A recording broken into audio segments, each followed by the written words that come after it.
ಶ್ರೀ ಗುರುಭ್ಯೋ ನಮಃ. ಓಂ ಶ್ರೀ ಮಾತ್ರೆ ನಮಃ.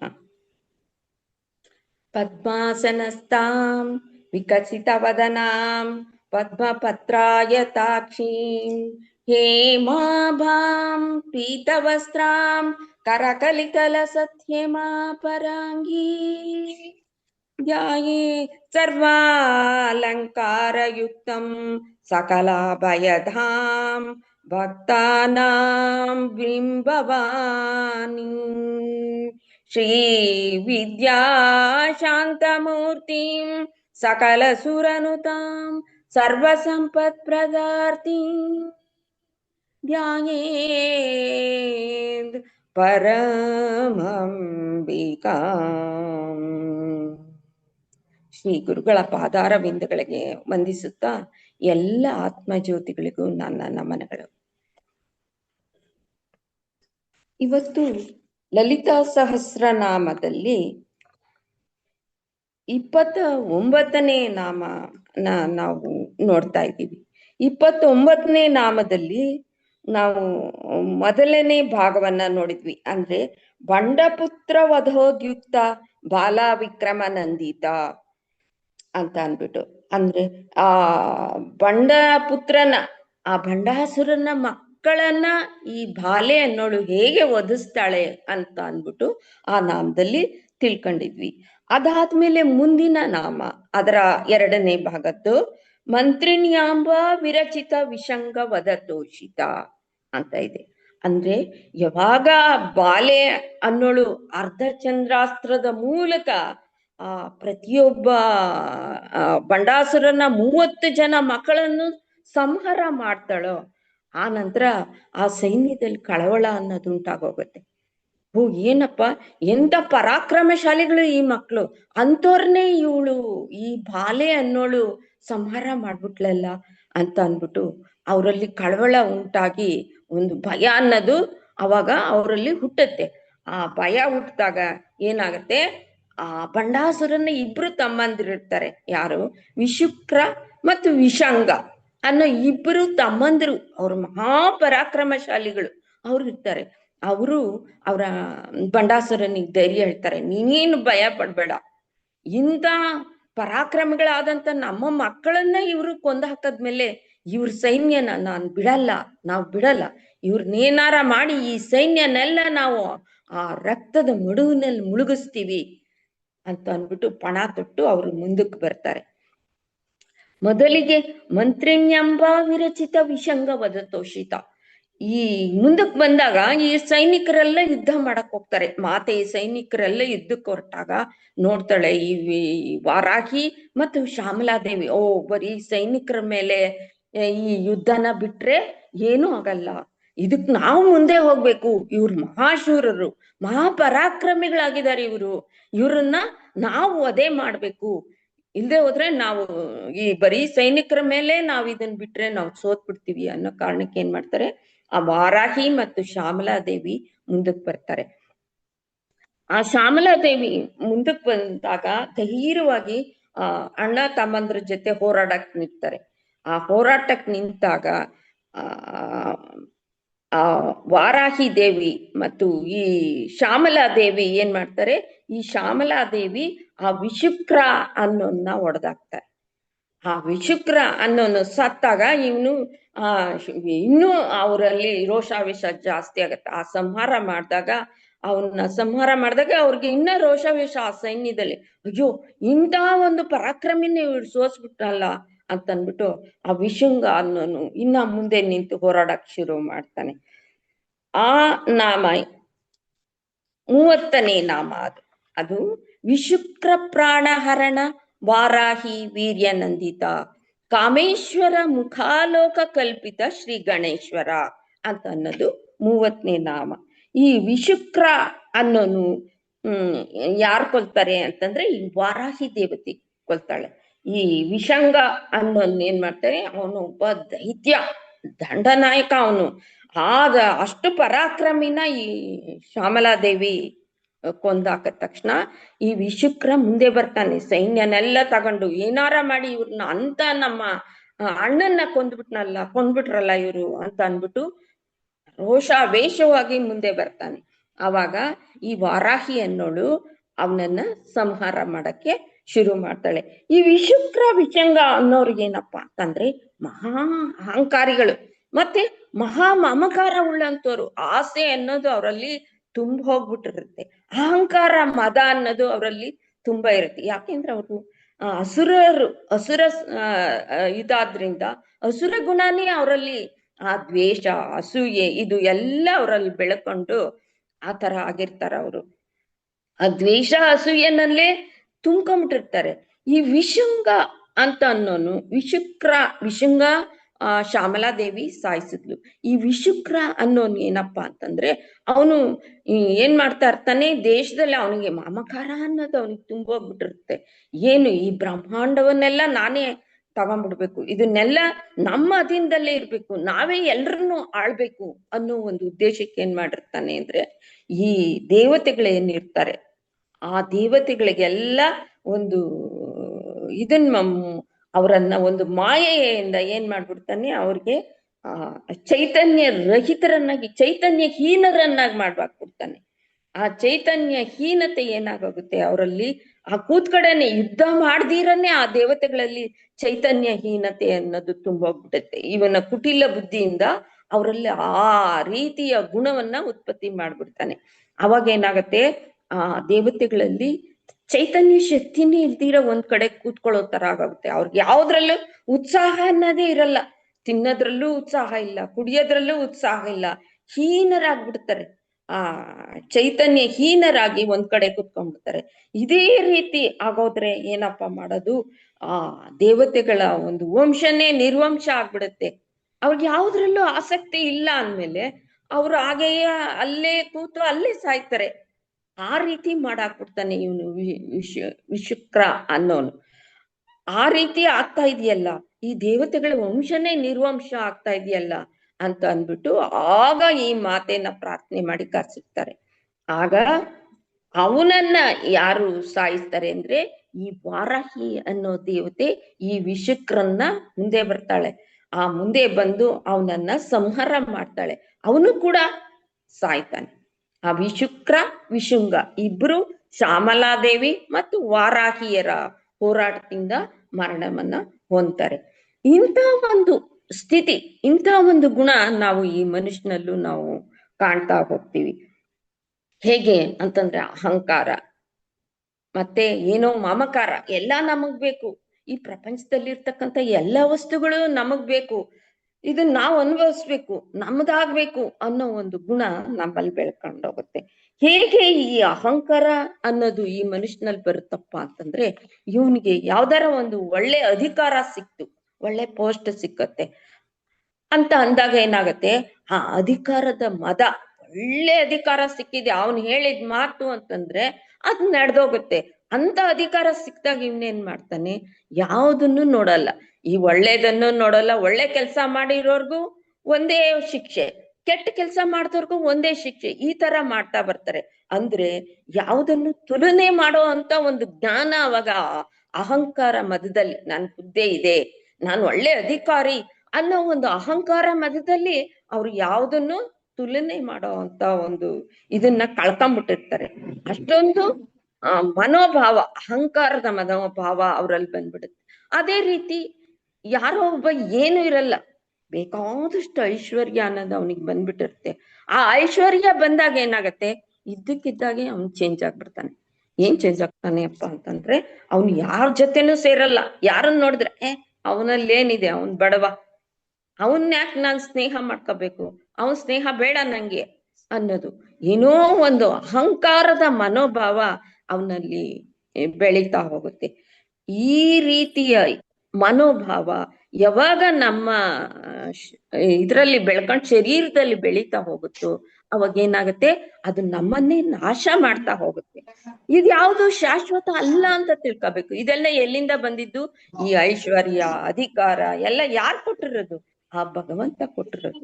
ಆ ಭಗವಂತ ಕೊಟ್ಟಿರೋದನ್ನ ನಾವ್ ಹೇಗೆ ಉಪಯೋಗಿಸ್ಕೊಂಡು ಹೋಗ್ಬೇಕು, ಆ ಅಧಿಕಾರ ಅಂತಸ್ತು ಬಂದಾಗ ಅದನ್ನ ಹೇಗ್ ನಾವು ನಡೆಸ್ಕೊಂಡು ಹೋಗ್ಬೇಕು, ಇದು ನಿಜವಾಗ್ಲೂ ಶಾಶ್ವತ ಅಲ್ಲದೆ ಇರೋವಂಥದ್ದು.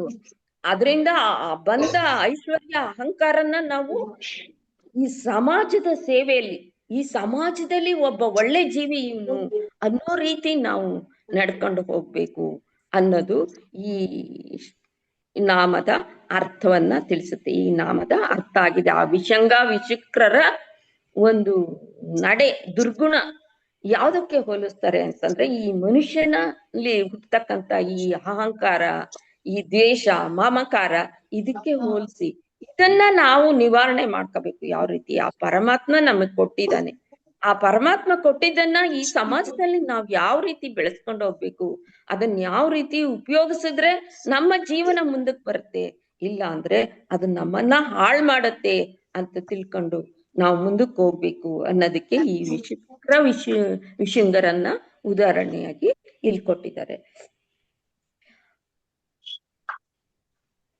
ಆಮೇಲೆ ಇನ್ನೊಬ್ಬ ಸೋದರ ವಿಶುಕ್ರ. ಈ ವಿಶುಕ್ರ ಅನ್ನೋನು ಮಹಾಮಮಕಾರಿ. ಇವನಿಗೆ ಅದೇ ಆಧಿಪತ್ಯದಲ್ಲಿ ಇವನ್ಗೆ ನನಗೆ ಎಲ್ಲ ಪ್ರಪಂಚ ಎಲ್ಲ ನಂದೇ ಆಗ್ಬೇಕು ಅನ್ನೋ ಒಂದು ಅಹಂಕಾರ ಮನೋಭಾವದಿಂದ ಅವನ ಆ ತರ ಮಾಡ್ತಾ ಇರ್ತಾನೆ. ಆದ್ರಿಂದ ಅವನ ನಾಶ ಕೂಡ ಆಗತ್ತೆ ಅನ್ನೋದು ಈ ನಾಮದಿಂದ ನಮ್ಗೆ ತಿಳಿದು ಬರುತ್ತೆ. ಈಗ ಮುಂದಿನ ನಾಮ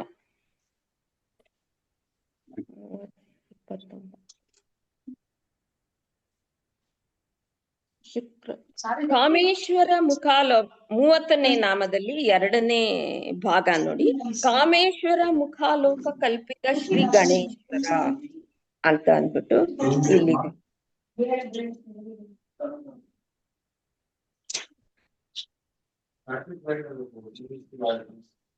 ಕಾಮೇಶ್ವರ ಮುಖಾಲೋಕ ಕಲ್ಪಿತ ಶ್ರೀ ಗಣೇಶ್ವರ ಅಂತ ಅಂದ್ಬಿಟ್ಟು ಇಲ್ಲಿದೆ. ಇಲ್ಲಿ ಈ ನಾಮದಲ್ಲಿ ಏನಾಗತ್ತೆ ಅಂತಂದ್ರೆ, ಈ ನಾಮದಲ್ಲಿ ವಿದ್ಯಾ ಗಣಪತಿಯ ಆಗಮನ ಆಗ್ತಾ ಇದೆ.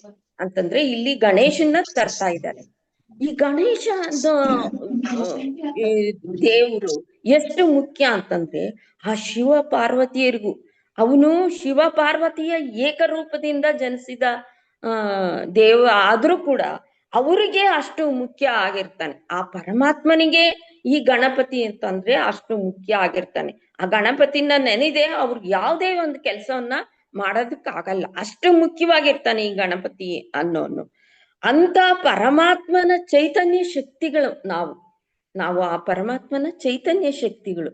ಅಂತ ಚೈತನ್ಯ ಶಕ್ತಿಗಳಾದ ನಮಗೂ ಕೂಡ ಆ ಭಗವಂತನ, ಆ ಗಣಪತಿಯ ಒಂದು ಕೃಪೆ ಇಲ್ಲದೆ ಹೋದ್ರೆ ನಮ್ಗೆ ಯಾವ ಕೆಲ್ಸನೂ ಕೂಡ ನಡೆಯಲ್ಲ. ಅದಕ್ಕೆ ನಾವೇನ್ ಮಾಡ್ತೀವಿ, ಮೊದಲಿಗೆ ಆ ಗಣೇಶನನ್ನ ಪ್ರಾರ್ಥನೆ ಮಾಡ್ತೀವಿ. ಪ್ರಾರಂಭದಲ್ಲಿ ಯಾವುದೇ ಕೆಲಸ ನಾವು ಮಾಡಕ್ ಹೊರಟ್ರು ಆ ಕೆಲಸದಲ್ಲಿ ವಿಘ್ನ ಬಾರದೇ ಇರ್ಲಿ ಅಂತ ಅಂದ್ಬಿಟ್ಟು ನಾವೇನ್ ಮಾಡ್ತೀವಿ, ಆ ಗಣೇಶನನ್ನ ಪ್ರಾರ್ಥನೆ ಮಾಡ್ತೀವಿ. ಮೊದಲಿಗೆ ಆ ಗಣೇಶನ ಕೃಪಾ ಕಟಾಕ್ಷವನ್ನ ನಾವು ಅಂತೀವಿ.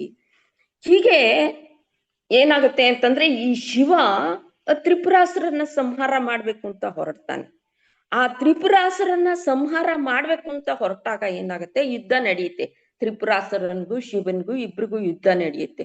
ಯುದ್ಧ ನಡೀತಾ ನಡೀತಾ ನಡೀತಾ ಏನಾಗತ್ತೆ, ಈ ಶಿವನ ಕೈ ಕಮ್ಮಿ ಆಗತ್ತೆ. ಅಂದ್ರೆ ಇವನ್ಗೆ ಹಿನ್ನಡೆ ಉಂಟಾಗ್ತಾ ಹೋಗುತ್ತೆ. ಆ ಹಿನ್ನಡೆ ಉಂಟಾಗ್ತಾ ಹೋದಾಗ ಇದನ್ನ ನಾರದ್ರು ನೋಡ್ತಾರೆ. ಅಯ್ಯೋ ಇದೇನಿದು, ಆ ತ್ರಿಪುರಾಸುರನ್ಗಿಂತ ಶಿವ ಹಿನ್ನಡೆ ಹೊಂದ್ತಾ ಇದ್ದಾನಲ್ಲ, ಅವನ ಕೈಲಿ ಎಂತ ಇದು ಔಚಿತ್ಯ ನಡೀತಾ ಇದೆ, ಇದಕ್ ಕಾರಣ ಏನು ಅಂತ ಅಂದ್ಬಿಟ್ಟು ಅವ್ನು ಯೋಚನೆ ಮಾಡಿ ಅಲ್ಲಿಂದ ತಕ್ಷಣ ಬರ್ತಾನೆ. ಶಿವನ ಹತ್ರಕ್ಕೆ ಬಂದು ಅವ್ನು ಹೇಳ್ತಾನೆ, ನೀನು ಗಣಪತಿ ಧ್ಯಾನ ಮಾಡು. ಗಣಪತಿನ ನೀನ್ ಮರ್ತಿದ್ದಿ, ಯುದ್ಧಕ್ಕೆ ಬರೋವಾಗ ನೀನು ಆ ಗಣಪತಿನ ಮರ್ತಿದ್ಯಾ, ಅದಕ್ಕೆ ನಿಂಗೆ ಈ ಹಿನ್ನಡೆ ಆಗ್ತಾ ಇರೋದು. ಮೊದಲು ನೀನ್ ಗಣಪತಿನ ಪ್ರಾರ್ಥನೆ ಮಾಡ್ಕೋ ಅಂತ ಬಂದ್ ಹೇಳ್ತಾನೆ. ತಕ್ಷಣ ಆ ಗಣಪತಿಯ ಪ್ರಾರ್ಥನೆ ಮೂಲಕ ಏನಾಗತ್ತೆ, ಈ ತ್ರಿಪುರಾಸುರನ್ನ ಸಂಹಾರ ಆಗತ್ತೆ. ಯಾವ ರೀತಿ ಆ ಸಮಯದಲ್ಲಿ ತ್ರಿಪುರಾಸುರನ ಸಂಹಾರಕ್ಕೆ ಗಣಪತಿಯ ಅವಶ್ಯಕತೆ ಇತ್ತು, ಅದೇ ರೀತಿ ಈಗ ಬಂಡಾಸುರನ ಯುದ್ಧದಲ್ಲೂ ಕೂಡ ಈಗ ಗಣೇಶನ ಒಂದು ಅವಶ್ಯಕತೆ ಉಂಟಾಗಿದೆ. ಹೇಗಪ್ಪ ಅಂತಂದ್ ಈಗ ನೋಡೋಣ. ನಾವು ಇಲ್ಲಿ ಏನಾಯ್ತು, ಬಂಡಾಸುರನ ಸೈನ್ಯದಲ್ಲಿ ಅವನ ಬಂಡಾಸುರನ ಮಕ್ಕಳು ಸತ್ರು, ಇಬ್ರು ತಮ್ಮಂದ್ರು ಸತ್ರು. ಎಲ್ರೂ ಸತ್ತೋದಾಗ ಏನ್ ಅಲ್ಲೋಲ ಕಲ್ಲೋಲ ಅವನ ಸೈನ್ಯದಲ್ಲಿ ಉಂಟಾಗೋಗುತ್ತೆ. ಏನಪ್ಪ ಮಾಡೋದು, ಹೀಗಾಯ್ತಲ್ಲ, ಈ ಎಲ್ಲ ಅಂತ ಪರಾಕ್ರಮಿಗಳಾದಂತವ್ರೆ ಸಾಯ್ತಾ ಇದ್ದಾರೆ ನಮ್ ಕಡೆ, ಇವಾಗ ಏನ್ ಮಾಡೋದು ಅಂತ ಅಂದ್ಬಿಟ್ಟು ಯೋಚನೆ ಮಾಡ್ತಾ ಇರ್ಬೇಕಾದ್ರೆ ಅಲ್ಲಿ ಕುಟಿಲ ಅನ್ನೋ ಒಬ್ಬ ದಂಡನಾಯಕ ಇರ್ತಾನೆ. ಬಂಡಾಸುರನಿಗೆ ಕುಟಿಲ ಅನ್ನೋ ದಂಡನಾಯಕ, ಅವನೇನು ಮಹಾ ಚತುರ, ಮಹಾಪರಾಕ್ರಮಿ ಕೂಡ.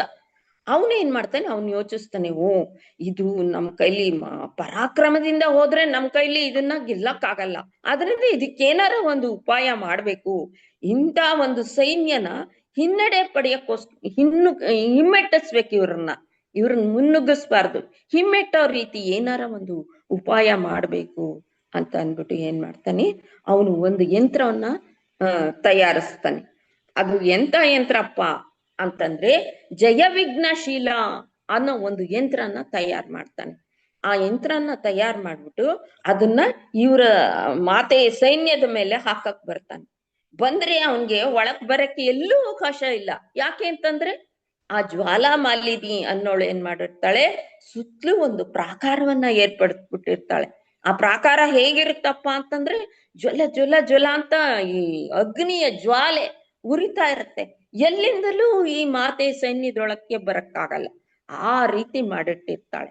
ಆಗ ಈ ಕುಟಿಲ ಯೋಚನೆ ಮಾಡ್ತಾನೆ, ಓ ಇದು ಆಗಲ್ಲ, ತಾಳು ಅಂದ್ಬಿಟ್ಟು ಅವನೇನ್ ಮಾಡ್ತಾನೆ, ಆಕಾಶದ ಕಡೆ ಹಾರ್ತಾನೆ. ಮೇಲಕ್ ಹಾರಿ ಮೇಲಿಂದ ಬಂದು ಆ ಯಂತ್ರವನ್ನ ಆ ಮಾತೆಯ ಸೈನ್ಯದ ಮೇಲೆ ಎಸಿತಾನೆ.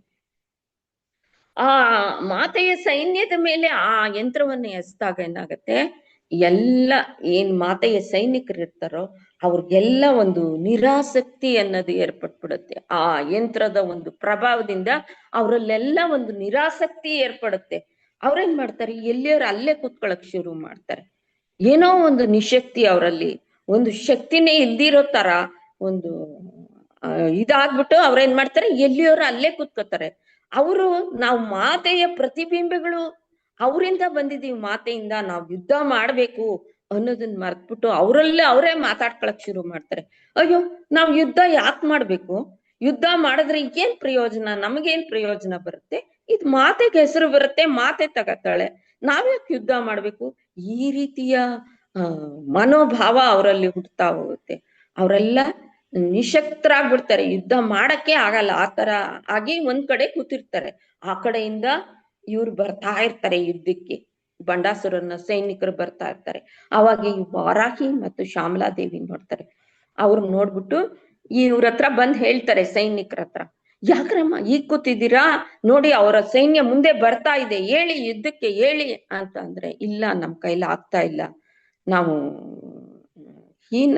ಶಕ್ತಿಹೀನರಾಗ್ಬಿಟ್ಟಿದೀವಿ, ನಮ್ಗೆ ಯುದ್ಧ ಮಾಡ್ಬೇಕು ಅನ್ನೋ ಆಸಕ್ತಿನೇ ನಮ್ಮಲ್ಲಿಲ್ಲ, ನಮ್ಗೆ ಆಗ್ತಾ ಇಲ್ಲ ಅಂತಾರೆ. ಇವ್ರಿಗೆ ಆಶ್ಚರ್ಯ ಆಗ್ಬಿಡುತ್ತೆ, ಏನ್ ಹೀಗಾಯ್ತಲ್ಲ ಅಂತ ಅಂದ್ಬಿಟ್ಟು ಶ್ಯಾಮಲ ಮತ್ತು ವಾರಾಹಿಗೆ ಆಶ್ಚರ್ಯ ಆಗೋಗುತ್ತೆ.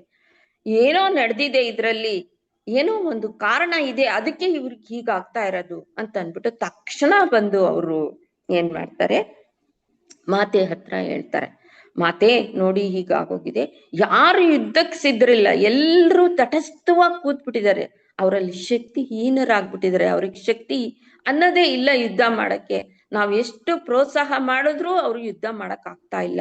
ಆ ಕಡೆಯಿಂದ ನೋಡಿದ್ರೆ ಬಂಡಾಸುರನ ಸೈನ್ಯ ಮುಂದಕ್ ಬರ್ತಾ ಇದೆ ನಮ್ಮನ್ನ ದಂಡಿಸಕ್ಕೋಸ್ಕರ ಅಂತ ಅನ್ಬಿಟ್ಟು ಹೇಳ್ತಾರೆ. ಆಗ ಒಂದ್ ನಿಮಿಷ ಯೋಚನೆ ಮಾಡ್ತಾಳೆ ಮಾತೆ, ಏನಿದು ಅಂತ ಯೋಚನೆ, ಆಯ್ತು ನಾನು ಇದಕ್ಕೆ ಏನ್ ಬೇಕೋ ಅದನ್ನ ಮಾಡ್ತೀನಿ, ನೀವ್ ಹೋಗಿ ನಿಮ್ ಸ್ಥಳದಲ್ಲಿ ಇರಿ ಅಂತ ಹೇಳ್ಬಿಟ್ಟು ಪಕ್ಕದಲ್ಲೇ ಇರ್ತಾನೆ.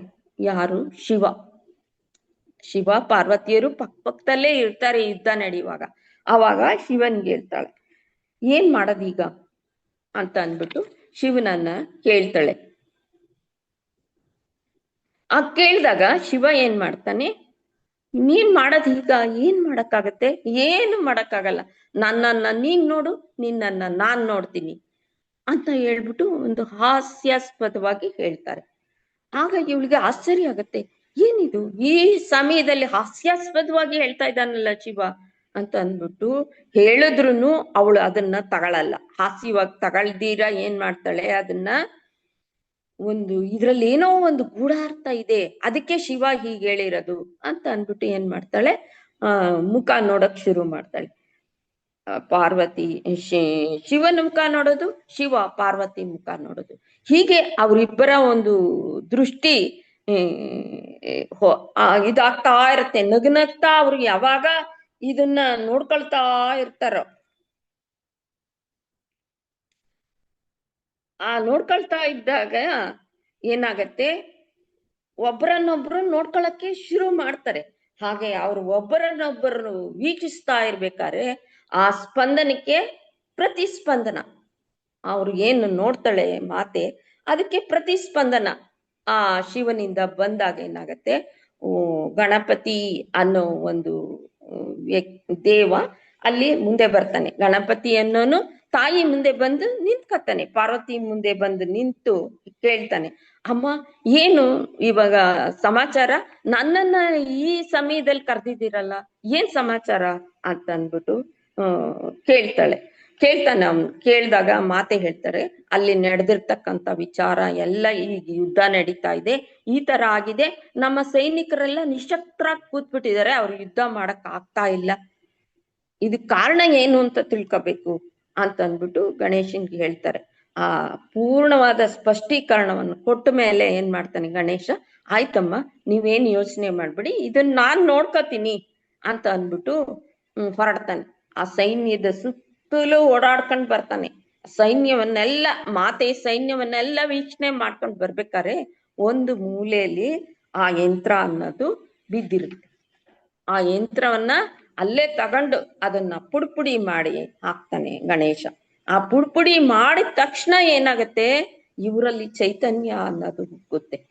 ಇವರಲ್ಲಿ ಚೈತನ್ಯ ಅನ್ನೋದಕ್ಕೆ ಹರ್ಷ, ಉತ್ಸಾಹ ಇವೆಲ್ಲ ಹೆಚ್ಚಾಗಿ ಇವ್ರೇನ್ ಮಾಡ್ತಾರೆ, ಯುದ್ಧಕ್ಕೆ ಶುರುವಾಗ್ತಾರೆ, ಯುದ್ಧ ಮಾಡೋದಕ್ಕೆ ಶುರುವಾಗ್ತಾರೆ.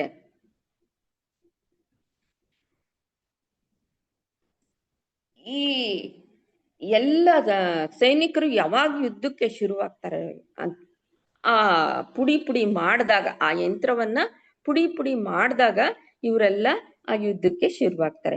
ಈ ಜಯವಿಘ್ನಶೀಲಾ ಯಂತ್ರ ಅಂತ ಏನ್ ಹೇಳಿದ್ವಿ, ಆ ಯಂತ್ರ ಹಾಕಿದ ತಕ್ಷಣ ಈ ಸೈನ್ಯದಲ್ಲಿ ನಿಶಕ್ತಿ, ಉತ್ಸಾಹ ಎಲ್ಲ ಯಾವಾಗ ಶಕ್ತಿ ಅನ್ನೋದು ಕುಗ್ಗೋಯ್ತು ಅಂತ ಅಂದ್ರೆ, ಇಂಥ ಒಂದು ಗುಣ, ಅದರಲ್ಲಿ 8 ಗುಣಗಳಿರುತ್ತಂತ ಆ ಯಂತ್ರದಲ್ಲಿ. ಜಯಶೀಲ ವಿಘ್ನ ಅನ್ನೋ ಯಂತ್ರದಲ್ಲಿ 8 ಗುಣಗಳಿರುತ್ತಂತೆ. ಅಂತಹ ಒಂದು ಗುಣಗಳು ಕೂಡ ನಮ್ಮಲ್ಲೂ ಕೂಡ, ನಮ್ಮ ಶರೀರದಲ್ಲೂ ಕೂಡ ಈಗ್ಲೂ ಇದೆ. ಆ ಜಯವಿಘ್ನಶೀಲ ಅನ್ನೋ ಒಂದು ಗುಣಗಳು, ಆ 8 ಗುಣಗಳು ನಮ್ಮಲ್ಲೂ ಇದೆ ಅಂತ ಹೇಳ್ತಾರೆ. ಅದ್ಯಾವದಪ್ಪ ಅಂತಂದ್ರೆ, ಆಲಸ, ಕೃಪಣ, ನಿದ್ರಾ, ತಂದ್ರ, ಪ್ರಾಮಾಣಿಕ ಅಂತ ಅಂದ್ಬಿಟ್ಟು 8 ಗುಣಗಳು ಅದು ನಮ್ಮಲ್ಲಿ ಇದೆ ಅಂತ ಹೇಳ್ತಾರೆ. ಈ ಆಲಸ ಅಂತ ಅಂದ್ರೆ ಏನು ಅಂತ ಅಂದಾಗ, ಈ ಆಲಸ ಅಂತಂದ್ರೆ ಸೋಮಾರಿತನ ಅಂತಾರೆ. ಈ 8 ಗುಣಗಳಿಂದ ಮನುಷ್ಯ ಕೂಡ ಹಾಳಾಗ್ತಾನೆ. ಆ 8 ಗುಣಗಳು ನಮ್ಮಲ್ಲಿತ್ತು ಅಂದ್ರೆ, ಹೇಗೆ ಆ ಸೈನಿಕರು ಸುಮ್ಮನೆ ಸುಸ್ತಾಗ ಒಂದ್ ಕಡೆ ಕೂತ್ರು, ನಮ್ಗೇನು ಆಗಲ್ಲಪ್ಪ ಅಂತ ಕೂತ್ರು, ಆ ತರ ಕೂತ್ಕೊಂಡು ಇವನ್ ಜೀವನಾನೇ ಹಾಳು ಮಾಡ್ಕತಾನೆ. ಅಂಥ ಗುಣಗಳು ಕೂಡ ನಮ್ಮಲ್ಲಿದೆ. ಆ 8 ಗುಣಗಳನ್ನ ನಾವು ಹೋಗ್ಲಾಡಿಸ್ಕೋಬೇಕು ಅಂದಾಗ ಏನ್ ಮಾಡ್ಬೇಕು, ನಾವು ಆ ಮಾತನ್ನ ಧ್ಯಾನ ಮಾಡ್ಬೇಕು. ಈಗ ಆ 8 ಗುಣಗಳು ಯಾವುದು ಅಂತ ನೋಡಿದಾಗ, ಆಲಸ ಅನ್ನೋದು ಮೊದಲನೇದು. ಆಲಸ ಅಂತಂದ್ರೇನು ಅಂತಂದ್ರೆ ಸೋಮಾರಿತನ ಅಂತ ಹೇಳ್ತಾರೆ. ಆ ಸೋಮಾರಿತನ ಅಂತಂದ್ರೆ ಏನು ಅಂದ್ರೆ, ನಮ್ಗೆ ಕಾಲದ ಅರಿವೇ ಇಲ್ದಿರ ಆ ಸೋಮಾರಿತನದಲ್ಲಿ ಏನ್ ಮಾಡ್ತೀವಿ ನಾವು, ಆ ಟೈಮ್ ಹೋಗ್ತಾ ಇದೆ, ಇದಾಗ್ತಾ ಇದೆ ಅನ್ನೋದು ನಮಗ್ ಗೊತ್ತಾಗಲ್ಲ. ಅಯ್ಯೋ ಬಿಡಪ್ಪ ಮಾಡ್ಕೊಳ್ಳೋಣ, ನಾಳೆ ಮಾಡೋಣ, ಇವತ್ತಿನ ಟೈಮ್ ಕಳೆದ್ವಿ ಅಂದ್ರೆ ಆ ಟೈಮ್ ವೇಸ್ಟ್ ಆಯ್ತು ಅನ್ನೋದು ಅದ್ರ ಅರಿವು ಇಲ್ದಿರನೆ, ಅಯ್ಯೋ ನಾಳೆ ಮಾಡ್ಕೊಳ್ಳೋಣ ಬಿಡಪ್ಪ ಆ ಕೆಲ್ಸ, ಏನಿದ್ರು ನಾಳೆ ಮಾಡ್ಕೊಳ್ಳೋಣ, ತಿನ್ನೋದು, ಕುಡಿಯೋದು, ಕೂತಿರೋದು, ಇದು ಸೋಮಾರಿತನದ ಒಂದು ಲಕ್ಷಣ. ಈ ತರ ನಮ್ಗೆ ಒಳ್ಳೊಳ್ಳೆ ಆಲೋಚನೆ ಬಂದ್ರು ಕೂಡ ಅದನ್ನ ಮಾಡಕ್ ಆಗ್ದಿರ ಈ ತರ ನಾವು ಸಮಯವನ್ನ ಹಾಳು ಮಾಡಿದ್ರೆ, ನಮ್ಮ ಜೀವನದಲ್ಲಿ ನಾವು ಏನು ಕಾಲ ಅಂತ ಇದೆಯೋ ಅದನ್ನ ನಾವು ಕಳೀತಾ ಹೋಗ್ತೀವಿ.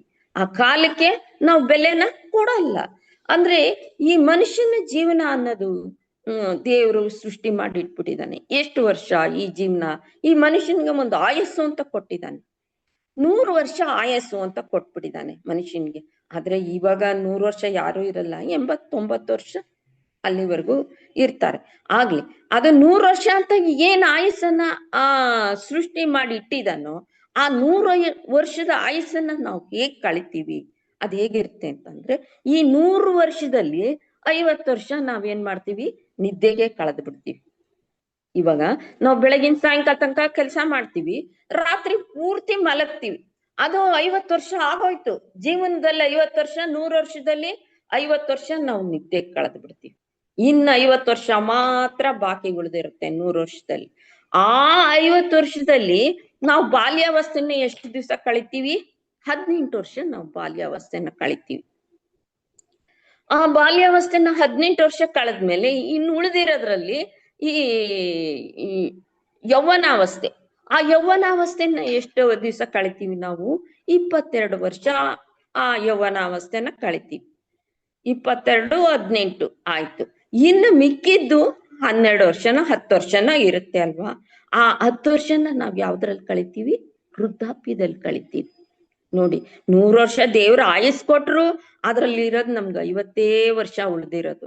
ಆ 50 ವರ್ಷದಲ್ಲಿ ಇಷ್ಟೆಲ್ಲಾ ಮಾಡ್ಕೊಂಡು ಹೋಗ್ಬೇಕು. ಏನು? ಬಾಲ್ಯಾವಸ್ಥೆನ ಕಳಿತೀವಿ, ಯೌವನಾವಸ್ಥೆನ ಕಳಿತೀವಿ, ಮತ್ತೆ ವೃದ್ಧಾಪ್ಯ 30, 20 ವರ್ಷ, 10 ವರ್ಷ ವೃದ್ಧಾಪ್ಯ, 18 ವರ್ಷ ಬಾಲ್ಯಾವಸ್ಥೆ, ಇನ್ನು 20-22 ವರ್ಷ ಈ ಯೌವನಾವಸ್ಥೆ. ಇಷ್ಟನ್ನ ನಾವು ಕಳೀತಾ ಹೋಗ್ತೀವಿ. ಇಷ್ಟರಲ್ಲಿ ನಾವು ನಮ್ಮ ಜೀವನವನ್ನ ಪೂರ್ಣ ಮಾಡ್ಕೋಬೇಕು. ನಮ್ಮ ಭಗವಂತ ಕೊಟ್ಟಿರೋ ಈ ಜೀವನವನ್ನ ಸಾರ್ಥಕ ಪಡಿಸ್ಕೋಬೇಕು. ಅಷ್ಟ್ರಲ್ಲೂ ನಾವು ಸೋಮಾರ್ತನ ಮಾಡಿ ಬಿಡಪ್ಪ ನಾಳೆ ಮಾಡೋಣ ಅಂತ ನಾವು ಆ ಸಮಯವನ್ನ ಹಾಳು ಮಾಡಿದಾಗ ನಮ್ಮ ಜೀವನದ ಸಾರ್ಥಕತೆನ ನಾವೇ ಕಳ್ಕೊಂಡಂಗ ಆಗತ್ತೆ. ಆದ್ರಿಂದ ಆ ಸೋಮಾರಿತನ ಅನ್ನೋದನ್ನ ನಾವು ಬಿಡ್ತಾ ಹೋಗ್ಬೇಕು. ಈ ಉಳಿದಿರೋ ಸಮಯ ಏನಿದೆ, ಈ ಸಮಯದ ಬಗ್ಗೆ ನಾವು ತುಂಬಾ ಎಚ್ಚರಿಕೆನ ವಹಿಸ್ಬೇಕು. ವಿಶ್ವೇಶ್ವರಯ್ಯನವರು ಅದಕ್ಕೆ ಅವರು ಯಾವ ತರ ಮಾಡ್ತಾ ಇದ್ರು ಅದ್ ನಿಮ್ಗೆಲ್ಲ ಅವ್ರ ವಿಚಾರ ಗೊತ್ತಿದೆ. ಆ ಸಮಯಕ್ಕೆ ಎಷ್ಟೊಂದು ಬೆಲೆನ ಕೊಡ್ತಾ ಇದ್ರು ಅನ್ನೋದು ನಿಮ್ಗೆ ಗೊತ್ತಿದೆ. ಆದ್ರಿಂದ ನಾವು ಕೂಡ ಆ ಸಮಯವನ್ನ ತುಂಬಾ ಸೂಕ್ಷ್ಮವಾಗಿ ನೋಡ್ಕೊಂಡು ಆ ಸಮಯವನ್ನ ಕಳೆಯೋದ್ರಲ್ಲಿ ನಾವು ಹೇಗ್ ಕಳಿತೀವಿ, ಅದಕ್ಕೆ ಎಷ್ಟು ಅವಶ್ಯಕತೆಯನ್ನ ನಾವು ಕೊಡ್ಬೇಕು ಅನ್ನೋದ್ರ ಬಗ್ಗೆ ಗಮನನ ನಾವು ಕೊಡ್ಬೇಕು. ಒಂದು ಆಲಸ ಅಂತ ಆಯ್ತು. ಎರಡನೇದು ಕೃಪಣ. ಯಾವ್ದಿದು? ಇದೆಲ್ಲ ಆ ಯಂತ್ರದಲ್ಲಿರತಕ್ಕಂತ ಒಂದು ಲಕ್ಷಣಗಳು. ಅದು ನಮ್ಮಲ್ಲೂ ಇದೆ, ನಮ್ಮ ಶರೀರದಲ್ಲೂ ಕೂಡ ಆ ಲಕ್ಷಣಗಳನ್ನ ನಾವು ಕಾಣ್ತಾ ಇದ್ದೀವಿ. ಎರಡನೇದು ಕೃಪಣ.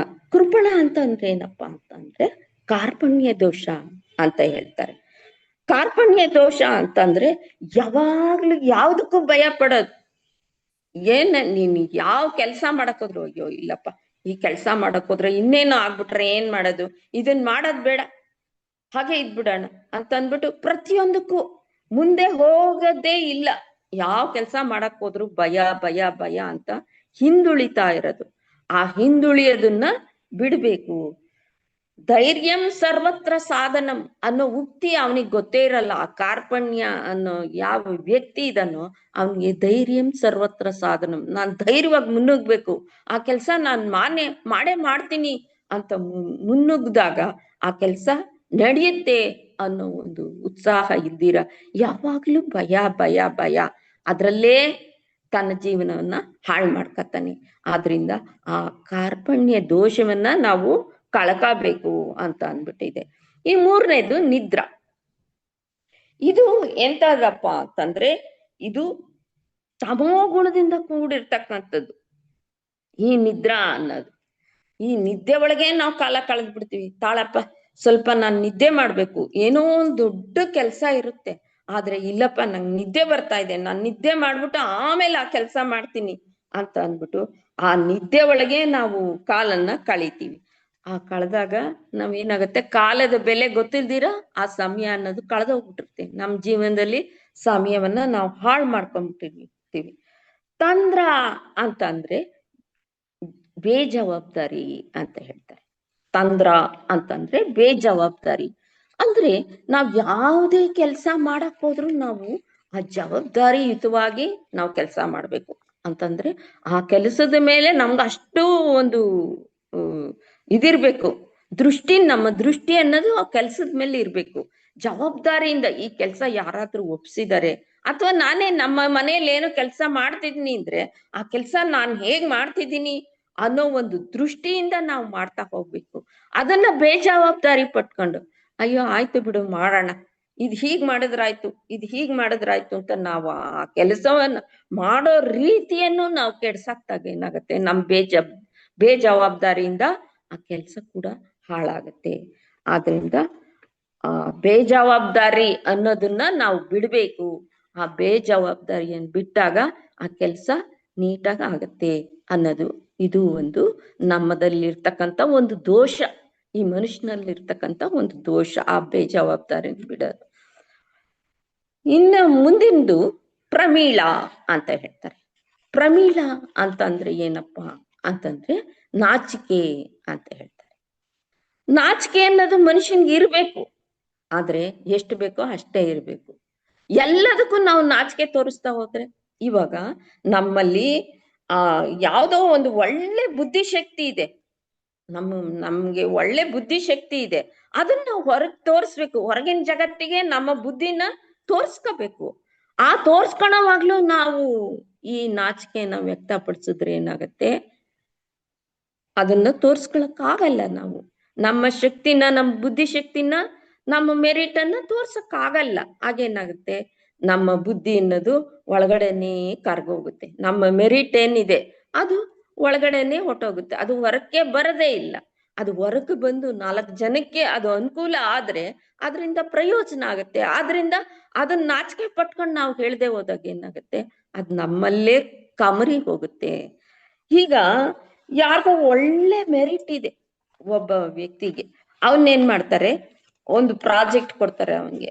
ಈ ಪ್ರಾಜೆಕ್ಟ್ ನ ನೀನ್ ನಾಳೆ ಇದ್ ಮಾಡು ಅಂತ ಹೇಳ್ಬಿಟ್ಟು ಅವನ್ಗೆ ಒಂದ್ ಪ್ರಾಜೆಕ್ಟ್ ನ ಕೊಡ್ತಾರೆ. ನೀನ್ ನಾಳೆ ಸಬ್ಮಿಟ್ ಮಾಡ್ಬೇಕು ಇದನ್ನ, ಈ ಪ್ರಾಜೆಕ್ಟ್ ನ ಅಂತ ಅಂದ್ಬಿಟ್ಟು. ಒಳ್ಳೆ ಬುದ್ಧಿವಂತ ಅವನು, ಒಳ್ಳೆ ಚೆನ್ನಾಗ್ ಕೆಲಸ ಮಾಡ್ತಾ ಇರ್ತಾನೆ. ನೀನ್ ನಾಳೆ ಸಬ್ಮಿಟ್ ಮಾಡು ಎಲ್ರೆದ್ರಿಗೂ ಅಂತ ಅಂದ್ಬಿಟ್ಟು ಕೊಡ್ತಾರೆ. ಎಲ್ರು ಸೇರ್ತಾರೆ. ಆ ಸೇರ್ದಾಗ ಏನಾಗತ್ತೆ, ಇವನ್ ಎಲ್ಲ ಮಾಡ್ಕೊಂಡ್ ಬಂದಿರ್ತಾನೆ ಪಾಪ, ಎಲ್ಲ ಮಾಡ್ಕೊಂಡ್ ಬಂದು ಅವ್ರ ಎದುರಿಗೆ ತನ್ನ ಪ್ರದರ್ಶನ ಮಾಡ್ಬೇಕು ಅದನ್ನ ಅಂತಂದಾಗ ಅವನು ನಾಚಿಕೆ ಪಟ್ಕೊಂಡ್ಬಿಡ್ತಾನೆ. ಅಂದ್ರೆ ಅವನಿಗೆ ಮಾತೇ ಬರಲ್ಲ ಆ ನಾಚಿಕೆಯಿಂದ. ಅಯ್ಯೋ ನಾನ್ ಹೇಗೆ ಇವ್ರ ಎದುರಿಗೆಲ್ಲ ಮಾತಾಡೋದು ಅನ್ನೋ ಒಂದು ನಾಚಿಕೆಯಿಂದ ಏನಾಗುತ್ತೆ, ಅವನ್ ಮಾತೇ ಬರ್ದಿರ ಅಲ್ಲೇ ಒಳಗಡೆನೆ ಅದು ನಿಂತೋಗುತ್ತೆ. ಹಾಗೇನಾಗತ್ತೆ, ಅಷ್ಟೇ ಅವನ ಜೀವನ. ಆ ಪ್ರಾಜೆಕ್ಟ್ ನ ಅವನೇನಾದ್ರೂ ಸಬ್ಮಿಟ್ ಮಾಡಿದಿದ್ರೆ ಅದರಿಂದ ಅವನ್ಗೆ ಎಷ್ಟು ಹೆಸರು ಬರ್ತಿತ್ತು, ಮತ್ತೆ ಎಷ್ಟು ಹಣ ಸಂಪಾದನೆ ಕೂಡ ಅವನ್ಗೆ ಒಳ್ಳೆ ಸಂಬಳ ಕೂಡ ಅವನ್ಗೆ ದೊರೀತಿತ್ತು. ಅದರಿಂದ ಏನಾಯ್ತು, ಅವನ ಜೀವನ ಹಾಳಾಯ್ತು. ಆ ರೀತಿ ಆ ನಾಚಿಕೆ ಅನ್ನೋದನ್ನ ನಾವು ಬಿಡ್ಬೇಕು, ನಾಚಿಕೆ ಇಟ್ಕೋಬೇಕು. ಆದರೆ ನಮ್ಮೊಳಗಿರ್ತಕ್ಕಂತ ಒಂದು ಪ್ರತಿಭೆಯನ್ನ ನಾವು ಹೊರಗಾಕ್ಬೇಕಾದ್ರೆ ಆ ನಾಚಿಕೆನ ಬಿಡ್ಬೇಕು ಅನ್ನೋದು ಇದಕ್ಕೆ ಒಂದು ಉದಾಹರಣೆ. ಇನ್ನೊಂದು ಕ್ಲೀಬಾ ಅಂತ ಹೇಳ್ತಾರೆ. ಇನ್ನೊಂದು ದೋಷ, ಮನುಷ್ಯನಲ್ಲಿರ್ತಕ್ಕಂಥ ದೋಷನ ಕ್ಲೀಬಾ ಅಂತ ಹೇಳ್ತಾರೆ. ಅಂದ್ರೆ ಕ್ಲೀಬಾ ಅಂದ್ರೆ ಏನಪ್ಪಾ ಅಂತಂದ್ರೆ ಕರ್ತವ್ಯ ವಿಮೂಢತೆ ಅಂತ ಹೇಳ್ತಾರೆ. ಏನು ಕರ್ತವ್ಯ ವಿಮೂಢತೆ ಅಂತಂದ್ರೆ, ಅಂದ್ರೆ ಅವನಿಗೆ ಸಾಮರ್ಥ್ಯ ಇರುತ್ತೆ, ಇಂಥ ಕೆಲಸ ಮಾಡ್ಬೇಕು ಅನ್ನೋ ಒಂದು ಶಕ್ತಿ ಇರುತ್ತೆ, ಅವನಿಗೆ ಗೊತ್ತಿರುತ್ತೆ ಆ ಕೆಲಸ ಮಾಡ್ಬೇಕು ಅನ್ನೋದು, ಅವನಲ್ಲಿ ಸಾಮರ್ಥ್ಯ ಅನ್ನೋದು ಇರುತ್ತೆ. ಆದ್ರೆ ಅವನ ಕೆಲಸ ಮಾಡಕ್ಕೆ ಹೋಗಲ್ಲ, ಆ ಕೆಲಸ ಮಾಡಕ್ ಹೋಗೋದೇ ಇಲ್ಲ. ಅಯ್ಯೋ ನನ್ ಕೈಲಿ ಆಗಲ್ಲಪ್ಪ ಇದು, ಅವನಿಗೆ ಶಕ್ತಿ ಇದ್ರೂನು ಆ ಕೆಲಸ ಮಾಡಕ್ ಹೋಗಲ್ಲ. ಅವನಿಗೆ ಗೊತ್ತಾಗಲ್ಲ ನನ್ನಲ್ಲಿ ಈ ಶಕ್ತಿ ಇದೆ, ನನ್ನಲ್ಲಿ ಸಾಮರ್ಥ್ಯ ಇದೆ, ಇದನ್ ಮಾಡ್ಬೋದು ನಾನು ಅಂತ ಗೊತ್ತಿದ್ರು ಕೂಡ ಅವನ್ ಮಾಡಕ್ ಹೋಗಲ್ಲ. ಯಾಕೆಂದ್ರೆ ಅವನಲ್ಲಿರ್ತಕ್ಕಂಥ ಒಂದು ದೋಷ, ಅದು ಕಾರಣ. ಆ ದೋಷದಿಂದ ಅವನು ಮುಂದೆ ಬರಕ್ಕಾಗಲ್ಲ. ಎಂತ ಸಾಮರ್ಥ್ಯ ಹೊಂದಿದ್ರು ಕೂಡ ಅವನು ಮುಂದೆ ಬರಕ್ಕಾಗಲ್ಲ. ಆ ದೋಷನ ಅವನು ಪರಿಹಾರ ಮಾಡ್ಕೋಬೇಕಾಗತ್ತೆ. ಈ ರೀತಿ ಅವನಿಗೆ ಮಾಡೋ ಶಕ್ತಿ ಇದ್ರು ಆ ನಿರ್ಲಕ್ಷ್ಯತೆಯಿಂದ ಜೀವನವನ್ನ ನಾವು ಹಾಳು ಮಾಡ್ಕೊತಾ ಇದ್ದೀವಿ. ಇಂಥ ಅಸುರ ಶಕ್ತಿಗಳು, ಈ ಎಲ್ಲ ಏನಿದೆ, ಈ ಸೋಮಾರಿತನ, ಪ್ರಮೀಳ, ಕ್ಲೀಬ, ಈ ಎಲ್ಲ ಹಸುರ ಶಕ್ತಿಗಳು ನಮ್ಮನ್ನ ಏನ್ ಮಾಡ್ಬಿಡುತ್ತೆ, ಮುಂದೆ ನಮ್ಮ ಜೀವನವನ್ನ ಮುಂದ್ ಹೋಗಕ್ ಬಿಡ್ದೀರ, ನಮ್ಮ ಅಭಿಲಾಷೆಗಳನ್ನ ಒಳಗೇನೆ ಕಮರ ಹಾಕಿ ಇದನ್ ಮಾಡ್ತಾ ಹೋಗುತ್ತೆ, ನಮ್ಮನ್ನ ಮುಂದೆ ಬರೋದಕ್ ಬಿಡ್ದೀರ ನಮ್ ಜೀವನವನ್ನ ಹಾಳು ಮಾಡ್ತಾ ಹೋಗುತ್ತೆ. ಇಂಥ ಸಮಯದಲ್ಲಿ ನಾವೇನ್ ಮಾಡ್ಬೇಕು, ಆ ಮಾತನ್ನ ಪ್ರಾರ್ಥನೆ ಮಾಡ್ಬೇಕು. ಆ ಮಾತೇನ ನಿರಂತರವಾದ ಸ್ಮರಣೆಯಿಂದ ನಮ್ಗೇನಾಗತ್ತೆ, ನಮ್ಮ ಚೈತನ್ಯದಲ್ಲಿ ಆ ದೇವಿ ಶಕ್ತಿ ಅನ್ನೋದು ಉತ್ಪತ್ತಿ ಆಗತ್ತೆ.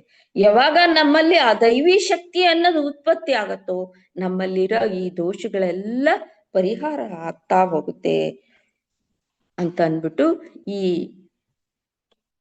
ಇದರಿಂದ ಯಂತ್ರದಿಂದ ನಮ್ಗೆ ಗೊತ್ತಾಗ್ತಾ ಇದೆ.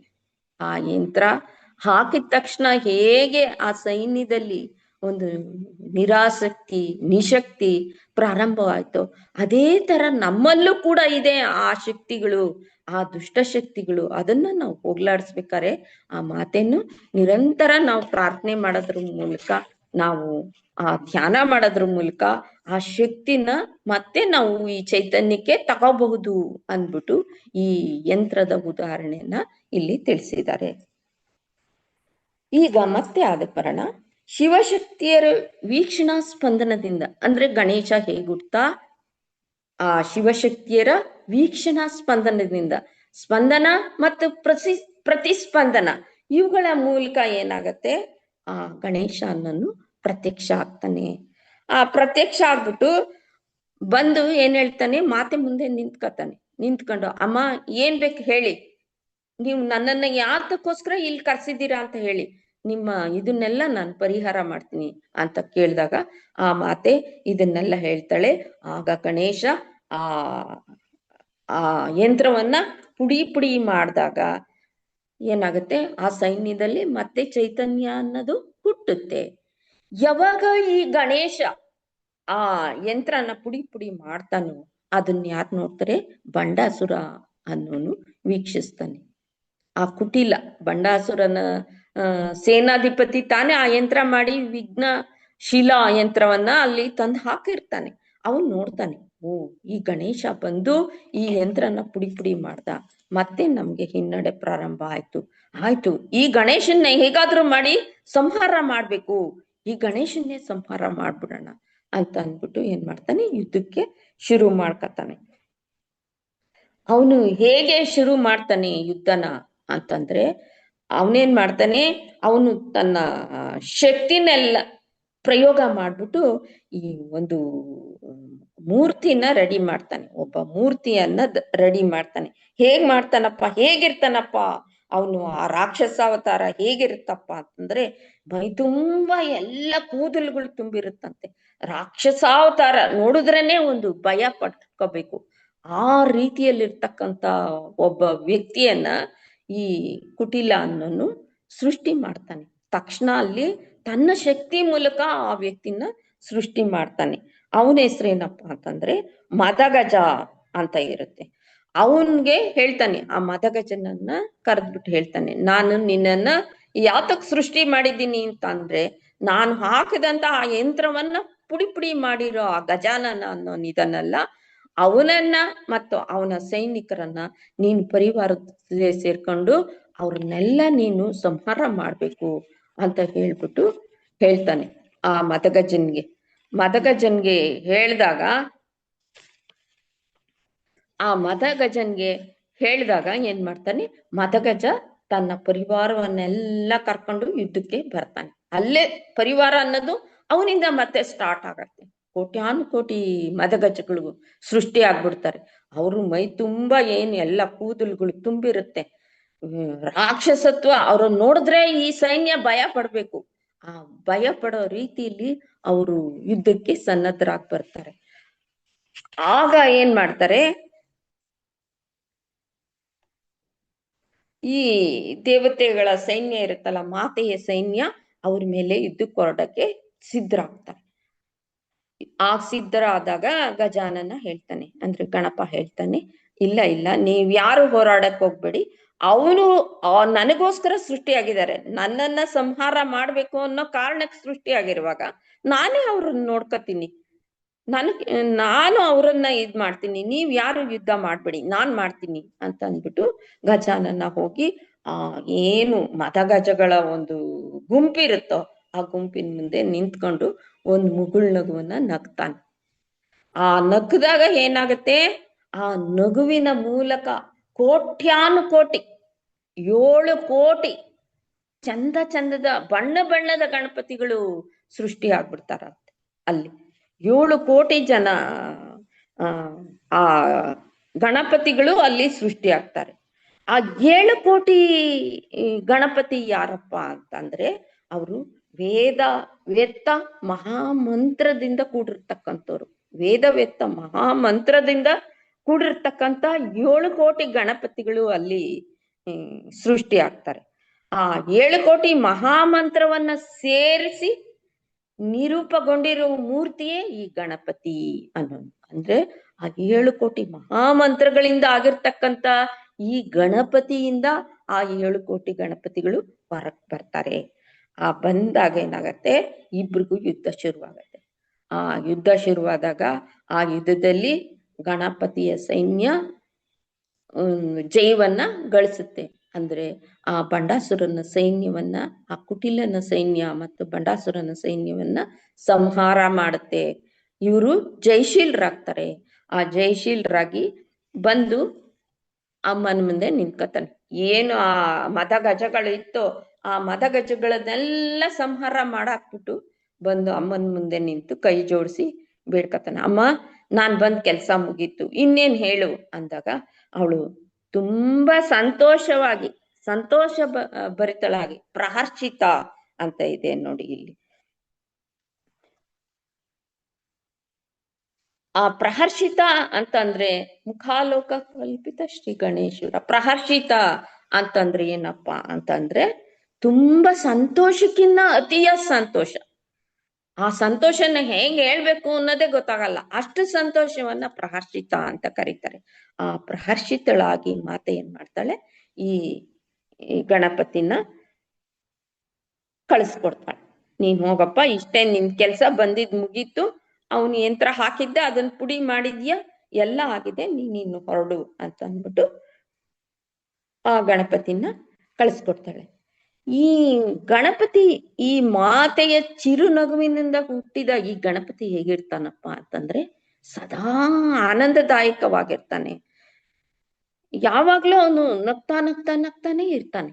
ಈ ಚಿರು ನಗೆಯಿಂದ ಹುಟ್ಟಿದ ಗಣಪತಿ.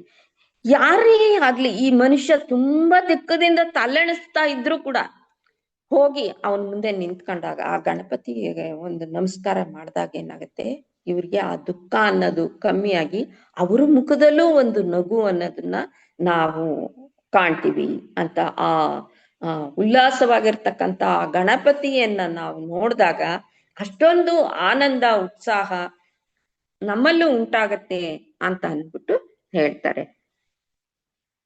ಅದಕ್ಕಾಗಿ ಅವನನ್ನ ಏನ್ ಹೇಳ್ತಾರಪ್ಪ ಅಂತಂದ್ರೆ ಮುದ ಗಣಪತಿ ಅಂತ ಹೇಳ್ತಾರೆ. ಆ ಮುದ ನೀಡುವಂತ ಗಣಪತಿಗೆ ನಾವ್ ಏನನ್ನ ನೈವೇದ್ಯ ಮಾಡ್ತೀವಿ ಅಂದ್ರೆ ಮೋದಕವನ್ನ ನೈವೇದ್ಯ ಮಾಡ್ತೀವಿ.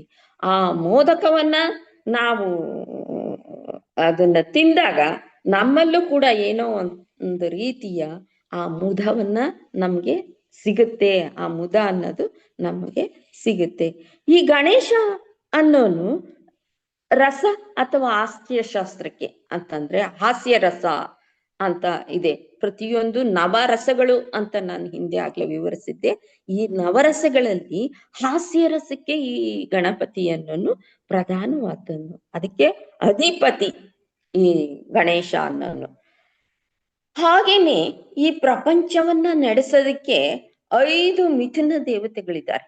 ನಮ್ಮ ಈ ಪ್ರಪಂಚವನ್ನ, ಈ ಜಗತ್ತನ್ನ ನಡೆಸ್ಬೇಕಾದ್ರೆ 5 ಮಿಥುನ ದೇವತೆಗಳನ್ನ ನಾವು ನೋಡ್ತೀವಿ. ಅದು ಯಾರ್ಯಾರಪ್ಪ ಅಂತಂದ್ರೆ ಲಕ್ಷ್ಮೀ ವಿಷ್ಣು, ಶಿವ ಪಾರ್ವತಿ, ರತಿ ಕಂದರ್ಪ, ಮಹಿ ವಾರಾಹ, ಪುಷ್ಟಿ ಪತಿಪತಿ ಅನ್ನೋ 5 ಮಿಥುನ ದೇವತೆಗಳು ನಾವು ನೋಡ್ತೀವಿ. ಈ ಪ್ರಪಂಚನ ನಡೆಸ್ತಾ ಇದ್ದಾರೆ ಈ 5 ಮಿಥುನ ದೇವತೆಗಳು. ಇವ್ರು ಎಲ್ಲಿದಾರಪ್ಪ ಅಂತಂದ್ರೆ ಗಣಪತಿಯ ಕೈಗಳಲ್ಲಿದಾರಂತೆ.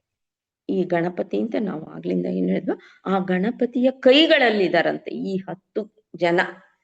ಈ 5 ಜನ ಮಿಥುನರು ಈ ಕೈಗಳಲ್ಲಿ ಹೇಗಪ್ಪ ಇದ್ದಾರೆ ಅಂತಂದ್ರೆ, ಬಲಗಡೆಗೆ ಬಲಗಡೆ ಕೈಯಲ್ಲಿ ಬಲಗಡೆ 5 ಕೈ ಏನಿದೆ ಅಲ್ಲಿ ಪುರುಷರಿಗೆ ಆದ್ಯತೆಯನ್ನ ಕೊಟ್ಟಿದೆಯಂತೆ.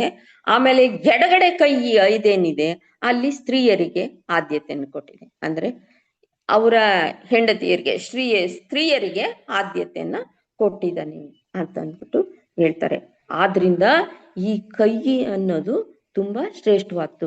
ಈಗ ನಮ್ಮನ್ನ ಯಾರೋ ಒಡೆಯಕ್ ಬರ್ತಾರೆ, ಆ ಒಡೆಯಕ್ ಬಂದಾಗ ನಾವೇನ್ ಮಾಡ್ತೀವಿ, ಈ ಕೈಯನ್ನ ಮೊದಲಿಗೆ ನಾವು ಕೈಯನ್ನ ಅಡ್ಡ ಇಡ್ತೀವಿ. ಈ ಕಾಲ್ ತೋರ್ಸಕ್ಕಾಗತ್ತ ನಾವು ಮೊದ್ಲಿಗೆ? ಇಲ್ಲ. ನಮ್ಮನ್ನ ನಮ್ಮನ್ನ ಇದ್ ಮಾಡಕ್ ಬಂದ್ರು ಅಂದಾಗ, ನಮ್ಮನ್ನ ನಾವು ರಕ್ಷಣೆ ಮಾಡ್ಕೋಬೇಕು ಅಂದಾಗ ನಾವ್ ಈ ಕೈಯನ್ನ ಅಡ್ಡ ಕೊಡ್ತೀವಿ. ಆದ್ರಿಂದ ಈ ಕೈ ಅನ್ನೋದು ಎಷ್ಟು ಶ್ರೇಷ್ಠನಪ್ಪ ಈ ಶರೀರಕ್ಕೆ ಅಂದ್ರೆ, ಇದು ತುಂಬಾ ಶ್ರೇಷ್ಠವಾದಂತ ನಮ್ಮನ್ನ ಈ ಶರೀರವನ್ನ ರಕ್ಷಣೆ ಮಾಡ್ಕೊಳ್ಳೋ ಅಂತ ಒಂದು ಇದು ಇದು ಆಯುಧ, ಇದೊಂದು ಸಾಧನ ಈ ಕೈ ಅನ್ನೋದು. ಮತ್ತೆ ಈ ಕೈ ಅನ್ನೋದ್ರಲ್ಲಿ ಏನಿದೆಯಪ್ಪ ಅಂದ್ರೆ, ಇದರಲ್ಲಿ ಮುದ್ರಿಕಾ ಶಾಸ್ತ್ರ ಅಂತ ಅಂದ್ಬಿಟ್ಟು ಹೇಳ್ತಾರೆ.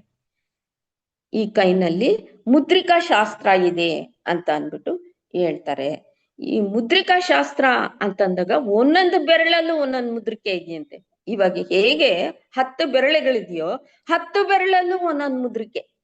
ಆ ಮುದ್ರಿಕೆನಲ್ಲಿ ಒಂದೊಂದು ಶಾಸ್ತ್ರವನ್ನ ನಾವು ಕಾಣ್ತೀವಿ. ಅದೇ ರೀತಿ ಆಮೇಲೆ ಈ ಏನು ಆ ಗಣಪತಿಯ ಸೊಂಡಿಲು, ಆ ಸೊಂಡಿಲಿನ ಮಧ್ಯದಲ್ಲಿ ಅವನ್ ಏನ್ ಇಟ್ಕೊಂಡಿದ್ದಾನಪ್ಪ ಅಂತಂದ್ರೆ, ಕೆಂಪಾದ ಒಂದು ಕಳಶ ಇಟ್ಕೊಂಡಿದ್ಯಂತೆ. ಕೆಂಪಗಿರೋ ಒಂದು ಕಳಶ ಆ ಗಣಪತಿ ಸೊಂಡಿಲಲ್ಲಿ, ಆ ಸೊಂಡಿಲ್ ಒಳಗಡೆ ಇದೆ, ನಮ್ಗ ಅದು ಕಾಣ್ತಾ ಇಲ್ಲ. ಅದು ಹೇಗಿದ್ಯಪ್ಪ ಅಂತಂದ್ರೆ, ಪೂರ್ಣಚಂದ್ರ ಅಂದ್ರೆ ಪೂರ್ಣಚಂದ್ರ ಹೇಗಿರ್ತಾನೆ ಅವತ್ತು ಅಂದ್ರೆ, ಪೌರ್ಣಮಿ ದಿವಸ ಕೆಂಪಗೆ ಪೂರ್ಣ ರೀತಿಯಿಂದ ಆಕಾರ ತನ್ನ ಪೂರ್ಣವಾದ ಇದರಿಂದ ವೃತ್ತದಿಂದ ಕೆಂಪಗೆ ಹೊಳಿತಾ ಇರ್ತಾನೆ. ಆ ರೀತಿಯಲ್ಲಿರುವಂತ ಒಂದು ಕಳಶವನ್ನ ಈ ಗಣಪತಿ ತನ್ನ ಮಧ್ಯದ ಸೊಂಡಿಲಿನಲ್ಲಿ ಇಟ್ಕೊಂಡಿದ್ದಾನೆ ಅಂತ ಹೇಳ್ತಾರೆ. ಇದು ಏನು ಸಂಕೇತ ಇದು ಅಂತಂದ್ರೆ, ಈ ಪ್ರಪಂಚವನ್ನ ಪ್ರಕಾಶಿಸ್ತಾ ಇದ್ದಾನೆ ಆ ಸೊಂಡಿಲಿನ ಮೂಲಕ. ಈ ಪ್ರಪಂಚವನ್ನ ಪ್ರಕಾಶಿಸ್ತಾ ಇದ್ದಾನೆ, ಈ ಜೀವಗಳನ್ನ ಸಂರಕ್ಷಣೆ ಮಾಡ್ತಾ ಇದ್ದಾನೆ ಅಂತ ಅಂದ್ಬಿಟ್ಟು ಆ ಕಳಶದ ಪ್ರತೀಕ ಆಗಿದೆ. ಆದ್ರಿಂದ ಈ ಉಪಾಸನೆಗಳನ್ನ ನಾವು ನೂರಾರು ಉಪಾಸನೆಗಳನ್ನ ಮಾಡ್ತಾ ಹೋಗ್ತೀವಿ. ಈ ಉಪಾಸನೆಗಳಲ್ಲಿ ಬಾಲ ಉಪಾಸನೆ ಮತ್ತು ಈ ಗಣಪತಿ ಉಪಾಸನೆ ಇವೆರಡು ಪರಿಪೂರ್ಣವಾದಂಥವು. ಇವು ಪೂರ್ಣವಾದ ಒಂದು ಫಲವನ್ನ ಕೊಡುವಂಥದ್ದಾಗಿರ್ತಿದ್ರಿಂದ ಈ ಗಣಪತಿ ಉಪಾಸನೆಯನ್ನ ಪ್ರತಿಯೊಬ್ರು ಕೂಡ ಮಾಡ್ತಾ ಹೋಗ್ಬೇಕು ಅನ್ನೋದು ಈ ನಾಮದಿಂದ ನಮ್ಗೆ ತಿಳಿದು ಬರ್ತಾ ಇದೆ. ಈಗ ಇಲ್ಲಿ ಬಂಡಾಸುರನ್ನ ತಮ್ಮಂದ್ರು ಸತ್ರು, ಮತ್ತೆ ಅವನ ಮಕ್ಕಳು ಹೋದ್ರು, ಮತ್ತೆ ಅವನ ಸೈನ್ಯದ ಪರಿವಾರ ಕೂಡ ಎಲ್ಲ ಮರಣ ಹೊಂದಿ ಈ ಸೈನ್ಯದಲ್ಲಿ ಇವಾಗ ಉಳಿದಿರೋದು ಯಾರು? ಬಂಡಾಸುರ ಮಾತ್ರ ಉಳಿತಾನೆ. ಇನ್ ಬಾಕಿದೆಲ್ಲ ಎಲ್ಲ ಪರಾಕ್ರಮಿಗಳು ಕೂಡ ಸಂಹಾರ ಆಗೋಗ್ತಾರೆ. ಒಬ್ರಿಂದ ಎಲ್ಲ ಪರಾಕ್ರಮಿಗಳಿಗೂ ಸಂಹಾರ ಆಗಿ ಆ ಬಂಡಾಸುರ ಮಾತ್ರ ಉಳಿತಾನೆ. ಆ ಬಂಡಾಸುರ ಉಳಿದಾಗ ಮಾತೆ ಏನ್ ಮಾಡ್ತಾಳೆ, ಅವನ ಬಂಡಾಸುರ ಅಂತಂದ್ರೆ ಏನು? ಮಹಾಪರಾಕ್ರಮಿ. ಆ ಬಂಡಾಸುರ ತಯಾರಾದಾಗ ಬ್ರಹ್ಮ ಮೇಲಿಂದ ನೋಡ್ತಾನೆ. ಹಿಂದೆ ನನ್ನ ಕಥೆನಲ್ಲಿ ಹೇಳಿದ್ದೆ ಹೇಗೆ ಬಂಡಾಸುರ ಇವ್ನ್ ತಯಾರಾದ, ಇವನ್ ಹೇಗೆ ಹೊರಗ್ ಬಂದ ಅಂತ ಅನ್ಬಿಟ್ಟು ನನ್ನ ಕಥೆನಲ್ಲಿ ಹೇಳಿದೆ. ಆ ಬಂಡಾಸುರ ತಯಾರಾದಾಗ ಬ್ರಹ್ಮ ಏನ್ ಮಾಡಿರ್ತಾನೆ, ಬಂಡ ಅಂತ ಕರೆದಿರ್ತಾನೆ ಆ ಬಂಡಾಸುರನ್ನ. ಏನು ಬಂಡ ಅಂತ ಅಂದ್ರೆ ಚೀ ಅಂತ. ಚೀ ಅಂದ್ರೆ ಏನು? ನಾವೇನೋ ಒಂದು ನೋಡ್ತೀವಿ, ಅದು ನಮ್ಗೆ ಇಷ್ಟ ಆಗಲ್ಲ, ಅದು ಒಂದು ನಮ್ಗೆ ಇಷ್ಟ ಆಗದೆ ಇರೋಂತ ಪದಾರ್ಥವನ್ನ ನೋಡ್ದಾಗ ನಾವೇನಂತೀವಿ, ಚೀ ಅಂತ ಅಂತೀವಲ್ವಾ. ಅದು ಒಂದು ಜಿಗುಪ್ಸ ಮನೋಭಾವ, ಒಂದು ಜಿಗುಪ್ಸೆಯ ಗುಣ ಆ ಚೀಚಿ ಅನ್ನೋದು. ಅಂತ ಜಿಗುಪ್ಸ ದುರ್ಗುಣಗಳ ಒಂದು ಸಂಕೇತವಾದ, ಆ ದುರ್ಗುಣಗಳ ಸಂಕೇತದಿಂದ ಕೂಡಿರ್ತಕ್ಕಂಥ ಜಿಗುಪ್ಸಾ ಗುಣಗಳ ದೊಡ್ಡ ರಾಶಿನೇ ಆ ಬಂಡಾಸುರ ಆಗಿರ್ತಾನೆ. ಬರೀ ಅವನಲ್ಲಿ ಆ ಜಿಗುಪ್ಸೆ ಅನ್ನೋದೇ ತುಂಬಿರುತ್ತೆ. ಅಂದ್ರೆ ದುರ್ಗುಣಗಳೇ ತುಂಬ್ಕೊಂಡಿರೋದ್ರಿಂದ ಅವನು ಭಂಡಾಸುರ ಆಗಿರ್ತಾನೆ ಅಂತ ಅಂದ್ಬಿಟ್ಟು ಹೇಳ್ತಾರೆ. ಇವಾಗ ಅಂತ ಭಂಡಾಸುರನ್ಗೂ ಮತ್ತೆ ಮಾತೆಗೂ ಯುದ್ಧ ಶುರುವಾಗತ್ತೆ. ಮಾತೆ ಹೇಳ್ತಾಳೆ, ಯಾರು ನೀವು ಅವನನ್ನ ಪರಾಕ್ರಮಿಯನ್ನ ಇದ್ ಮಾಡಕ್ ಹೋಗ್ಬೇಡಿ, ನಾನೇ ಅವನ ಜೊತೆ ಯುದ್ಧ ಮಾಡ್ತೀನಿ. ನನಗ್ ಸೇರಿದ್ದು ಆ ಭಂಡಾಸುರನನ್ನ ವಧೆ ಮಾಡುವಂತ ಕಾರ್ಯ ನನಗ್ ಸೇರಿದ್ದು, ಆದ್ರಿಂದ ಆ ಭಂಡಾಸುರನನ್ನ ನಾನೇ ವಧೆ ಮಾಡ್ತೀನಿ ಅಂತ ಅಂದ್ಬಿಟ್ಟು ಆ ಮುಂದಕ್ಕೆ ಬರ್ತಾಳೆ. ಭಂಡಾಸುರ ಮತ್ತು ಮಾತೆಗೆ ಈಗ ಯುದ್ಧ ಅನ್ನೋದು ಶುರುವಾಗತ್ತೆ. ಯುದ್ಧ ಅನ್ನೋದು ಶುರುವಾಗತ್ತೆ. ಆ ಶುರುವಾದಾಗ ಏನಾಗತ್ತೆ, ಭಂಡಾಸುರ ಮಾತೆಯ ಮೇಲೆ ಶಸ್ತ್ರವನ್ನ ಬಿಡಕ್ ಶುರು ಮಾಡ್ತಾನೆ. ಮಾತೆ ಬಂದು ಯಾವಾಗ ನಿಂತ್ಕೊಂತಾಳೋ ಯುದ್ಧಕ್ಕೆ, ಅವಾಗ ಏನ್ ಮಾಡ್ತಾನೆ, ಉಳ್ದಿರೋನು ಒಬ್ನೇ, ಎಲ್ಲ ಸೈನ್ಯ, ತಮ್ಮಂದ್ರು, ಮಕ್ಕಳು, ತನ್ನ ಸೇನಾಧಿಪತಿ ಎಲ್ರು ಸತ್ ಮಲಗಿದ್ದಾರೆ. ಆದ್ರೆ ಒಬ್ನು ನಿಂತು ಆ ಪರಾಕ್ರಮ ಅವನಲ್ಲಿ ಎಷ್ಟಿದೆ ಅಂತ ನೋಡಿ. ಅಷ್ಟಿದಾದ್ರೂ ಅವನ್ ಧೈರ್ಯದ ಗೆಡ್ದಿರ ಇನ್ನುದ್ದೀರ ಆ ಮಾತೆ ಜೊತೆ ಹೋರಾಡಕ್ಕೆ ನಿಂತ್ಕತಾನೆ. ಅಷ್ಟೊಂದು ಪರಾಕ್ರಮಿ ಅವನು. ಅವನೇನ್ ಮಾಡ್ತಾನೆ, ಒಂದು ಶಸ್ತ್ರವನ್ನ ಬಿಡ್ತಾನೆ. ಯಾರ ಮೇಲೆ? ಮಾತೆ ಮೇಲೆ ಆ ಶಸ್ತ್ರವನ್ನ ಬಿಡ್ತಾನೆ. ಅದಕ್ಕೆ ಪ್ರತ್ಯುತ್ತರವಾಗಿ ಮಾತೆನು ಅಸ್ತ್ರವನ್ನ ಒಂದು ಬಿಡ್ತಾಳೆ. ಇಲ್ಲಿ ಅಸ್ತ್ರ ಮತ್ತು ಶಸ್ತ್ರ ಅಂತ ನಾವು ಎರಡು ವಿಧಾನ ಹೇಳಿದ್ವಿ. ಇದರ ಒಂದು ಅರ್ಥನ ನಾವು ಈಗ ತಿಳ್ಕೊಳ್ಳೋಣ. ಶಸ್ತ್ರ ಅಂದ್ರೇನು, ಅಸ್ತ್ರ ಅಂದ್ರೇನು ಅಂತ. ಆ ಭಂಡಾಸುರ ಏನ್ ಮಾಡ್ತಾನೆ, ಶಸ್ತ್ರವನ್ನ ಬಿಡ್ತಾನೆ. ಅದಕ್ ಪ್ರತ್ಯುತ್ತರವಾಗಿ ಅಮ್ಮ ಅಸ್ತ್ರ ಬಿಡ್ತಾಳೆ. ಶಸ್ತ್ರ ಅಂತ ಅಂದ್ರೆ ಏನಪ್ಪಾ ಅಂತಂದ್ರೆ ಕೈಯಲ್ಲಿ ಹಿಡ್ಕೊಂಡು ಹೊಡ್ಕೊಂತು. ಈಗ ಬಿಲ್ಲುಗಳು ಮತ್ತೆ ಇನ್ನೇನು ಇವನ್ನೆಲ್ಲ ಏನ್ ಮಾಡ್ತಾರೆ, ಈ ಕೈಯಲ್ಲಿ ಹಿಡ್ಕೊಂಡು ಹೀಗೆ ಅದನ್ನ ಹೊಡಿತಾ ಹೋಗ್ತಾರೆ ಆ ಶಸ್ತ್ರವನ್ನ. ಆ ಶಸ್ತ್ರದಲ್ಲಿ ಏನಿರುತ್ತಪ್ಪ ಅಂತಂದ್ರೆ ಪಶುಬಲ ಇರುತ್ತಂತೆ.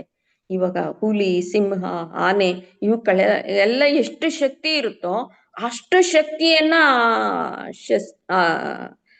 ಆ ಶಸ್ತ್ರ ಹೊಂದಿರುತ್ತಂತೆ. ಆ ಶಸ್ತ್ರಕ್ಕೆ ಅಷ್ಟು ಶಕ್ತಿ ಇರುತ್ತಂತೆ. ಅದಕ್ಕೆ ಅದನ್ನ ಏನಂತಾರೆ, ಭೌತಿಕವಾದಂಥದ್ದು. ಆ ಶಸ್ತ್ರ ಅನ್ನೋದು ಭೌತಿಕವಾದಂಥದ್ದು ಅಂತ ಹೇಳ್ತಾರೆ. ಅಸ್ತ್ರ ಅಂತಂದ್ರೆ ಏನಪ್ಪಾ ಅಂತಂದ್ರೆ ಮಂತ್ರಗಳಿಂದ ಪ್ರಯೋಗ ಮಾಡೋದು. ಈಗ ಬ್ರಹ್ಮಾಸ್ತ್ರ, ಈ ಅಸ್ತ್ರಗಳೆಲ್ಲ ಯಾವ್ದ್ರಿಂದ ಮಾಡ್ತಾರೆ ಅಂತಂದ್ರೆ ಮಂತ್ರನ ಪಠನೆ ಮಾಡ್ತಾರೆ. ಮಂತ್ರ ಪಠನೆ ಮಾಡಿ ಅದು ಬಿಟ್ಟಾಗ ಅದು ಹೋಗಿ ಆ ಅಸ್ತ್ರವನ್ನ ಸಂಹಾರ ಮಾಡುತ್ತೆ. ಅದಕ್ಕೆ ಇದನ್ನ ಮಂತ್ರದಿಂದ ಯಾವ್ದನ್ನ ಪ್ರಯೋಗಿಸ್ತಾರೋ ಅದನ್ನ ಅಸ್ತ್ರ ಅಂತ ಕರೀತಾರೆ. ಅದು ಹೇಗಿರುತ್ತಪ್ಪ ಅಂತಂದ್ರೆ ಅದು ದೈವತ್ವದಿಂದ ಕೂಡಿರುತ್ತಂತೆ. ದೈವತ್ವದಿಂದ ಕೂಡಿ ಅದು ದಿವ್ಯವಾಗಿರುತ್ತೆ ಅಂತ ಅನ್ನೋದಕ್ಕೆ ಅಸ್ತ್ರ ಅಂತ ಕಂಡ್ಬಿಟ್ಟು ಕರೀತಾರೆ. ಒಂದ್ಸಲ ಅವನು ಬಿಟ್ಟ, ಅದಕ್ ಪ್ರತ್ಯುತ್ತರವಾಗಿ ಅಮ್ಮನು ಅಸ್ತ್ರವನ್ನ ಬೀಳ್ತಾಳೆ. ಎರಡನೇ ಬಾರಿಗೆ ತಿರ್ಗಾ ಏನ್ ಮಾಡ್ತಾನ ಅವನು, ಅಂಧತಾ ಮಿಶ್ರ ಅನ್ನೋ ಒಂದು ಶಸ್ತ್ರವನ್ನ ಬಿಡ್ತಾನೆ. ಯಾರು? ಭಂಡಾಸುರ. ಆ ಅಂಧತಾ ಮಿಶ್ರವನ್ನ ಬಿಟ್ಟಾಗ ಏನಾಗತ್ತೆ, ಅದಕ್ ಪ್ರತಿಯಾಗಿ ಮಾತೆ ಏನ್ ಮಾಡ್ತಾಳೆ, ಒಂದು ಸೂರ್ಯಾಸ್ತ್ರ ಅನ್ನೋದನ್ನ ಮಂತ್ರಿಸ್ಬಿಟ್ಟು ಆ ಸೂರ್ಯಾಸ್ತ್ರವನ್ನ ಆ ಶಸ್ತ್ರಕ್ಕೆ ಪ್ರತ್ಯುತ್ತರವಾಗಿ ಕೊಡ್ತಾಳೆ. ಆ ಸೂರ್ಯಾಸ್ತ್ರ ಅನ್ನೋದು ಯಾವ್ದಪ್ಪ ಅಂತಂದ್ರೆ ಮಹಾತರುಣಿ ಅನ್ನೋ ಒಂದು ಹೆಸರಿರ್ತಂತೆ ಆ ಅಸ್ತ್ರಕ್ಕೆ. ಅದನ್ನ ಸೂರ್ಯನಿಂದ ಪಡ್ಕೊಂಡಿರ್ತಾರೆ. ಆ ಮಹಾತರುಣಿ ಅನ್ನೋ ಅಸ್ತ್ರವನ್ನ ಅವಳು ಪ್ರತ್ಯುತ್ತರವಾಗಿ ಬಿಡ್ತಾಳೆ. ಆ ಸೂರ್ಯಾಸ್ತ್ರ ಅಂತಂದ್ರೆ ಏನಪ್ಪಾ ಅಂತಂದ್ರೆ ಇದು ಯಾವ್ದ್ರಿಂದ ಆಗಿರುತ್ತಪ್ಪ ಈ ಅಸ್ತ್ರ ಅಂದ್ರೆ, ನಾನು ಆಗ್ಲಿಂದ ಹೇಳದ್ನಲ್ಲ, ಮಂತ್ರದಿಂದ ಕೂಡಿರ್ತಕ್ಕಂಥದ್ದೇ ಅಸ್ತ್ರ ಅಂತ. ಈ ಅಸ್ತ್ರ ಯಾವ್ದ್ರಿಂದ ಆಗಿದ್ಯಪ್ಪ, ಯಾವ ಮಂತ್ರದಿಂದ ಆಗಿದೆ ಅಂತ ಅಂದ್ರೆ ಇದು ಲಲಿತಾ ಮಂತ್ರದಿಂದ ಆಗಿರ್ತಕ್ಕಂಥ ಒಂದು ಅಸ್ತ್ರ ಆಗಿದೆ. ಅಂದ್ರೆ ನಾವು ಬೇರೆ ಬೇರೆ ವಿದ್ಯೆಗಳಲ್ಲಿ ಬೇರೆ ಬೇರೆ ದೇವತೆಗಳ ಮಂತ್ರಗಳನ್ನ ನಾವು ನೋಡ್ತೀವಿ. ಬೇರೆ ಬೇರೆ ದೇವತೆಗಳ ಮಂತ್ರ ಅಂದ್ರೆ ಆಯಾಯ ದೇವತೆಗಳಿಗೆ ಬೇರೆ ಬೇರೆ ಬೇರೆ ಬೇರೆ ಬೇರೆ ಮಂತ್ರ ಇರುತ್ತೆ. ಆದ್ರೆ ಈ ಲಲಿತಾ ಮಂತ್ರದಲ್ಲಿ ಎಲ್ಲ ದೇವತೆಗಳಿಗೂ, ಎಲ್ಲ ವಿದ್ಯೆಗೂ ಮತ್ತು ಎಲ್ಲದಕ್ಕೂ ಯಾರು ಅಧಿಪತಿ ಆಗಿರ್ತಾರೆ? ಈ ಲಲಿತಾ ಮಾತೆನೆ. ಎಲ್ಲಾ ವಿದ್ಯೆಗೆ, ಎಲ್ಲಾ ಮಂತ್ರಗಳಿಗೆ, ಎಲ್ಲದಕ್ಕೂ ಈ ಮಾತೆನೆ ಅಧಿಪತಿಯಾಗಿರ್ತಾಳೆ. ಅಂದ್ರೆ ಈ ಲಲಿತಾ ಮಂತ್ರ ಅನ್ನೋದು ಅಷ್ಟೊಂದು ಅತ್ಯುತ್ತಮವಾದಂತ ಒಂದು ಮಂತ್ರ ಆಗಿರುತ್ತೆ. ಅದಕ್ಕೇನ್ ಮಾಡ್ತಾರೆ, ಇದನ್ನ ಅರ್ಥಂತ ಶಂಕರರು ಏನ್ ಮಾಡ್ತಾರೆ, ಇದನ್ನ ಅದ್ವೈತದಿಂದ ಕೂಡಿದೆ, ಇದು ಬೇರೆ ಯಾವುದೂ ಇಲ್ಲ, ಇದ್ರಲ್ಲಿ ಎರಡು ಇಲ್ಲ, ಇರೋದು ಒಂದೇ ಲಲಿತಾ ಮಂತ್ರ, ಎಲ್ಲದಕ್ಕೂ ಒಂದೇ ಮಂತ್ರ ಆಗಿದೆ, ಎಲ್ಲಾ ದೇವತೆಗಳಿಗೂ ಇದು ಅನ್ವಯಿಸುತ್ತೆ, ಎಲ್ಲಾ ಮತಗಳಿಗೂ ಇದು ಅನ್ವಯಿಸುತ್ತೆ ಅನ್ನೋ ಕಾರಣಕ್ಕೆ ಏನ್ ಮಾಡ್ತಾರೆ, ಇಲ್ಲಿ ಅದ್ವೈತ ಮತಕ್ಕೆ ಈ ಮಂತ್ರವನ್ನ ತಗೊಂಡಿದ್ದಾರೆ. ಈ ಲಲಿತಾ ಮಂತ್ರವನ್ನ ಶಂಕರಾಚಾರ್ಯರು ಅದ್ವೈತ ಮತಕ್ಕೆ ತಗೊಂಡು ಆ ಮತವನ್ನ ಸ್ಥಾಪಿಸಿದ್ದಾರೆ ಅಂತ ಅನ್ಬಿಟ್ಟು ಹೇಳ್ತಾರೆ. ಅಂದ್ರೆ ಈ ಅಸ್ತ್ರ ಅನ್ನೋದು ಅಷ್ಟೊಂದು ಶಕ್ತಿಯುತವಾದಂಥದ್ದು, ಅಷ್ಟೊಂದು ಅದ್ಭುತವಾದಂತ ಒಂದು ಮಂತ್ರ ಶಕ್ತಿಯಿಂದ ಕೂಡಿದೆ. ಯಾವುದು ಈ ತಾರುಣಿ ಅನ್ನೋ ಅಸ್ತ್ರ ಅಂತ ಅನ್ಬಿಟ್ಟು ಇಲ್ಲಿ ಹೇಳ್ತಾರೆ. ಆ ಅಸ್ತ್ರ ಆದ್ಮೇಲೆ ಅದಕ್ಕೆ ಪ್ರತ್ಯಸ್ತ್ರ ಬಿಟ್ಮೇಲೆ ಅದಾಯ್ತು. ತಿರ್ಗಾ ಮತ್ತೆ ಬಂಡಾಸುರ ಮೂರನೇ ಅಸ್ತ್ರವನ್ನ ಬೀಳಕ್ ಶುರು ಮಾಡ್ತಾನೆ. ಅದ್ಯಾವ್ದಪ್ಪ ಅಂತಂದೆ, ಪಾಷಂಡಿ ಅನ್ನೋ ಒಂದು ಶಸ್ತ್ರವನ್ನ ಈ ಮಾತೆ ಮೇಲೆ ಹಾಕ್ತಾನೆ. ಆ ಪಾಷಂಡಿ ಅನ್ನೋ ಶಸ್ತ್ರ ಬರೋವತ್ತಿಗೆನೆ ಮಾತೆ ಏನ್ ಮಾಡ್ತಾಳೆ, ತನ್ನ ಮಂತ್ರಶಕ್ತಿಯಿಂದ ಒಂದು ಅಸ್ತ್ರವನ್ನು ಬಿಡ್ತಾಳೆ. ಅದು ಯಾವ್ದಪ್ಪ ಅಂದ್ರೆ ಗಾಯತ್ರಿ ಅಸ್ತ್ರ ಅಂತ ಆಗಿರುತ್ತೆ. ಆ ಪಾಷಂಡಿ ಶಸ್ತ್ರಕ್ಕೆ ಪ್ರತ್ಯುತ್ತರವಾಗಿ ಇವಳು ಗಾಯತ್ರಿ ಅಸ್ತ್ರವನ್ನ ಪ್ರಹಾರ ಮಾಡ್ತಾಳೆ. ಈ ಗಾಯತ್ರಿ ಅನ್ನೋದು ಏನಪ್ಪಾ ಅಂತಂದ್ರೆ ಇದು ವೇದ ಮಂತ್ರಗಳಿಂದ ಕೂಡಿರ್ತಕ್ಕಂತ ಒಂದು ಅಸ್ತ್ರ ಆಗಿರುತ್ತೆ. ಅದರಿಂದ ಏನಾಗತ್ತೆ, ಅವನ ಪಾಷಂಡಿ ಅಸ್ತ್ರ ಅರ್ಧದಲ್ಲಿ ಬರೋದಕ್ಕೆ ಇವಳು ಬಿಟ್ಟ ತಕ್ಷಣ ಅದು ಪುಡಿ ಪುಡಿಯಾಗಿ ಆಗೋಗುತ್ತೆ. ಆ ಪುಡಿ ಆದ ನಂತರ ಅಂದ್ರೆ ನಾವು ನೋಡ್ತಾ ಇದ್ದೀವಿ ಇಲ್ಲಿ ಆ ಬಂಡಾಸುರನ್ಗೂ ಮತ್ತು ಮಾತೆಗೂ ಯಾವ ರೀತಿ ಯುದ್ಧ ನಡೀತಾ ಇದೆ, ಎಂತೆಂತ ಅಸ್ತ್ರಗಳನ್ನ ಪ್ರಯೋಗ ಮಾಡ್ತಾ ಇದ್ದಾರೆ, ಅದು ಹೇಗೆ ಅದು ಇದನ್ನ ಹೊಂದುತ್ತಾ ಇದೆ ಅನ್ನೋದು ನಮ್ಗೆ ಎಷ್ಟು ಚೆನ್ನಾಗಿ ವಿವರಣೆಯಿಂದ ಗೊತ್ತಾಗ್ತಾ ಇದೆ ಈ ನಾಮಗಳಲ್ಲಿ. ಈ ಬಾರಿ ಏನಾಗುತ್ತೆ, ಬಂಡಾಸುರ ಅಸುರ ಶಸ್ತ್ರವನ್ನ ಪ್ರಯೋಗ ಮಾಡ್ತಾನೆ. ಎಲ್ಲ ಆಯ್ತು ಅವನ ಹತ್ರ, ಎಲ್ಲಾ ಶಸ್ತ್ರಗಳನ್ನು ಅವನು ಪ್ರಯೋಗ ಮಾಡ್ಬಿಟ್ಟ. ಇವಾಗ ಏನ್ ಮಾಡ್ತಾನೆ, ಈ ಅಸುರಾಸ್ತ್ರ ಅಂತ ಒಂದು ಶಸ್ತ್ರ ಅಂತ ಅನ್ಬಿಟ್ಟು ಒಂದ್ ಇಟ್ಕೊಂಡಿರ್ತಾನೆ. ಆ ಅಸುರ ಶಸ್ತ್ರವನ್ನ ಪ್ರಯೋಗ ಮಾಡ್ತಾನೆ. ಆ ಪ್ರಯೋಗ ಮಾಡಿದಾಗ ಅದೇನಂದ್ರೆ ಅದು ಅವನ ಹತ್ರ ಇರೋ ಒಂದು ದಿವ್ಯಾಸ್ತ್ರ, ಆ ದಿವ್ಯಾಸ್ತ್ರವನ್ನ ಪ್ರಯೋಗ ಮಾಡ್ತಾನೆ. ಅದ್ರ ಹೆಸರು ಏನಿರ್ತದೆ, ಸಕಲ ರಾಕ್ಷಸ ಅಸ್ತ್ರ ಅಂತ ಅಂದ್ಬಿಟ್ಟು ಆ ದಿವ್ಯಾಸ್ತ್ರಕ್ಕೆ ಹೆಸರಿರುತ್ತೆ. ಅದನ್ನ ಪ್ರಯೋಗ ಮಾಡ್ತಾನೆ. ಆ ಪ್ರಯೋಗ ಮಾಡಿದಾಗ ಏನಾಗತ್ತೆ, ಅದರಿಂದ ಯಾರ್ಯಾರು ಹುಡ್ತಾರಪ್ಪ ಅಂತಂದ್ರೆ ಎಲ್ಲ ಎಂತ ಶಕ್ತಿವಂತ ರಾಕ್ಷಸರು ಅದರಿಂದ ಅದನ್ನ ಅವನು ಮಂತ್ರಿಸ್ಕತಾನೆ. ಅಸ್ತ್ರನ ಪ್ರಯೋಗ ಮಾಡಲ್ಲ, ಆ ಒಂದು ಏನು ಸಕಲ ರಾಕ್ಷಸ ಅಸ್ತ್ರ ಅನ್ನೋದನ್ನ ಅವನು ಪಠನೆ ಮಾಡಿ ಅದರಿಂದ ರಾಕ್ಷಸರನ್ನ ಅವನು ಸೃಷ್ಟಿ ಮಾಡ್ತಾನೆ. ಅದರಿಂದ ಯಾವ್ಯಾವ ರಾಕ್ಷಸರು ಹುಡ್ತಾರಪ್ಪ ಅಂತಂದ್ರೆ ಸೋಮಕಾಸುರ, ರಾವಣ, ಹಿರಣ್ಯಕಶಿಪು, ಎಂತೆಂತ ದೊಡ್ಡ ರಾಕ್ಷಸರು ಅವರೆಲ್ಲ. ಅಂತ ರಾಕ್ಷಸರನ್ನೆಲ್ಲ ಅಲ್ಲಿ ತಂದು ನಿಲ್ಲಿಸ್ತಾನೆ. ಅಂದ್ರೆ ಆ ಮಂತ್ರನ ಪಠನೆ ಮಾಡಿದಾಗ, ಆ ಸಕಲ ರಾಕ್ಷಸ ಮಂತ್ರವನ್ನ ಪಠನೆ ಮಾಡಿದಾಗ ಏನಾಗತ್ತೆ, ಅಲ್ಲಿ 10 ಜನ ರಾಕ್ಷಸರು, ದೊಡ್ಡ ದೊಡ್ಡ ಶಕ್ತಿವಂತ ರಾಕ್ಷಸರುಗಳು ಅಲ್ಲಿ ಪ್ರತ್ಯಕ್ಷ ಆಗ್ತಾರೆ. ಅವರೆಲ್ಲ ಏನ್ ಮಾಡ್ತಾರೆ, ಈ ಮಾತೆ ಮುಂದೆ ಬಂದು ನಿಂತ್ಕೊತಾರೆ. ಆ ರಾಕ್ಷಸರೆಲ್ಲ ಮಾತೆ ನೋಡ್ತಾಳೆ, ಓಹೋ ಇವರೆಲ್ಲ ಬಂದ್ರ, ಇಂತಹ ರಾಕ್ಷಸರುಗಳು ನನ್ನನ್ನು ಸಂಹಾರ ಮಾಡಕ್ಕೋಸ್ಕರ ಬಂದಿದಾರ, ಆಯ್ತು ಆಯ್ತು ಅಂತ ಅನ್ಬಿಟ್ಟು ಅವಳು ವೀಕ್ಷಣೆ ಮಾಡ್ತಾ ಮಾಡ್ತಾ ಏನ್ ಮಾಡ್ತಾಳೆ, ತನ್ನ ಈ ಕೈಗಳನ್ನ ಹಿಂಗೆ ನಿಧಾನವಾಗಿ ವೀಕ್ಷಿಸ್ತಾ ಹೋಗ್ತಾಳೆ ತನ್ನ ಕೈಗಳನ್ನ. ಅದಕ್ಕೆ ನಾಮ ಇಲ್ಲಿದೆ ನೋಡಿ, ಇದು 32ನೇ ನಾಮ. 32ನೇ ನಾಮದಲ್ಲಿ ಕರಾಂಗುಳಿ ನಖೋತ್ಪನ್ನ ನಾರಾಯಣ ದಶಾಕೃತಿ ಅಂತ ಇದೆ. ಕರಾಂಗುಳಿ ನಖೋತ್ಪನ್ನ ನಾರಾಯಣ ದಶಾಕೃತಿ ಅಂದಾಗ ಅವಳೇನ್ ಮಾಡ್ತಾಳೆ, ತನ್ನ 2 ಕೈಗಳನ್ನ ನಿಧಾನಕ್ಕೆ ವೀಕ್ಷಣೆ ಮಾಡ್ತಾಳೆ. ಆ ವೀಕ್ಷಣೆ ಮಾಡಿದಾಗ ಏನಾಗುತ್ತೆ, ಈ 10 ಬೆರಳುಗಳಿಂದ 10 ದೇವತೆಗಳು ಉದ್ಭವ ಆಗ್ತಾರೆ ಅಲ್ಲಿ.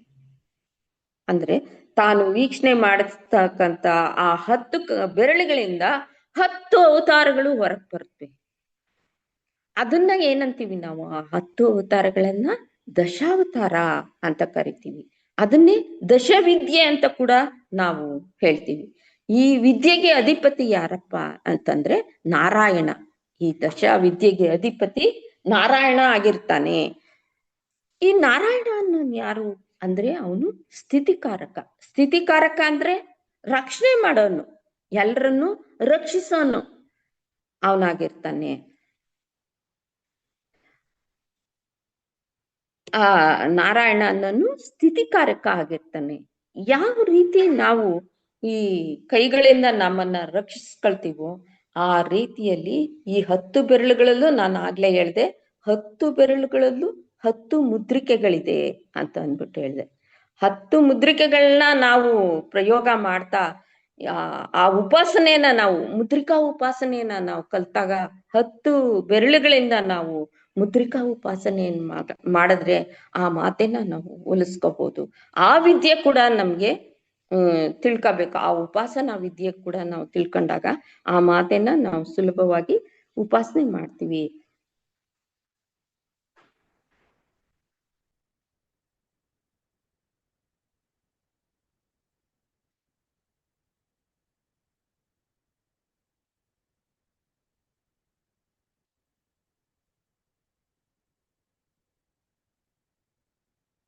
ಈ 10 ಅವತಾರಗಳು ಯಾವ್ದಪ್ಪ? ಈಗ ನಾ ಹೇಳ್ದೆ, 10 ಬೆರಳುಗಳನ್ನ ವೀಕ್ಷಣೆ ಮಾಡ್ಕೊತಾಳೆ ಮಾತೆ. ತನ್ನ ನಿಧಾನವಾಗಿ ತನ್ನ ಕೈಗಳನ್ನ ನೋಡ್ಕೊಳ್ತಾ ಇದ್ದಾಗ ಅವಳೇನೋ ಒಂದು ಮಂತ್ರವನ್ನ ಪಠನೆ ಮಾಡಿದಾಗ ಆ ದಶಾವತಾರದಿಂದ 10 ಜನ ದೇವತೆಗಳು ಹೊರಕ್ಕೆ ಬರ್ತಾರೆ ಅಂತ ಹೇಳ್ದೆ. ಅವ್ರು ಯಾರಪ್ಪ ಅಂತಂದ್ರೆ, ಒಂದು ಮತ್ಸ್ಯ ಅವತಾರ, ವಾರಾಹಿ ಅವತಾರ, ವಾಮನ ಅವತಾರ, ಪರಶುರಾಮ ಅವತಾರ, ರಾಮಚಂದ್ರ, ಕೃಷ್ಣ, ಬಲರಾಮ ಮತ್ತು ಕಲ್ಕಿ, ಬುದ್ಧ. ಈ 10 ಜನ ಕೂಡ ಈ ದಶಾವತಾರದಲ್ಲಿ ಬರ್ತಾರೆ. ಮುಂದಿನ ವಾರ ಈ ದಶಾವತಾರದ ಭಾಗವನ್ನ ವಿವರಣೆ ಮಾಡ್ತೀನಿ. ಇವತ್ತಿಗೆ ಈ ಕ್ಲಾಸನ್ನ ಮುಗಿಸ್ತಾ ಇದ್ದೀನಿ.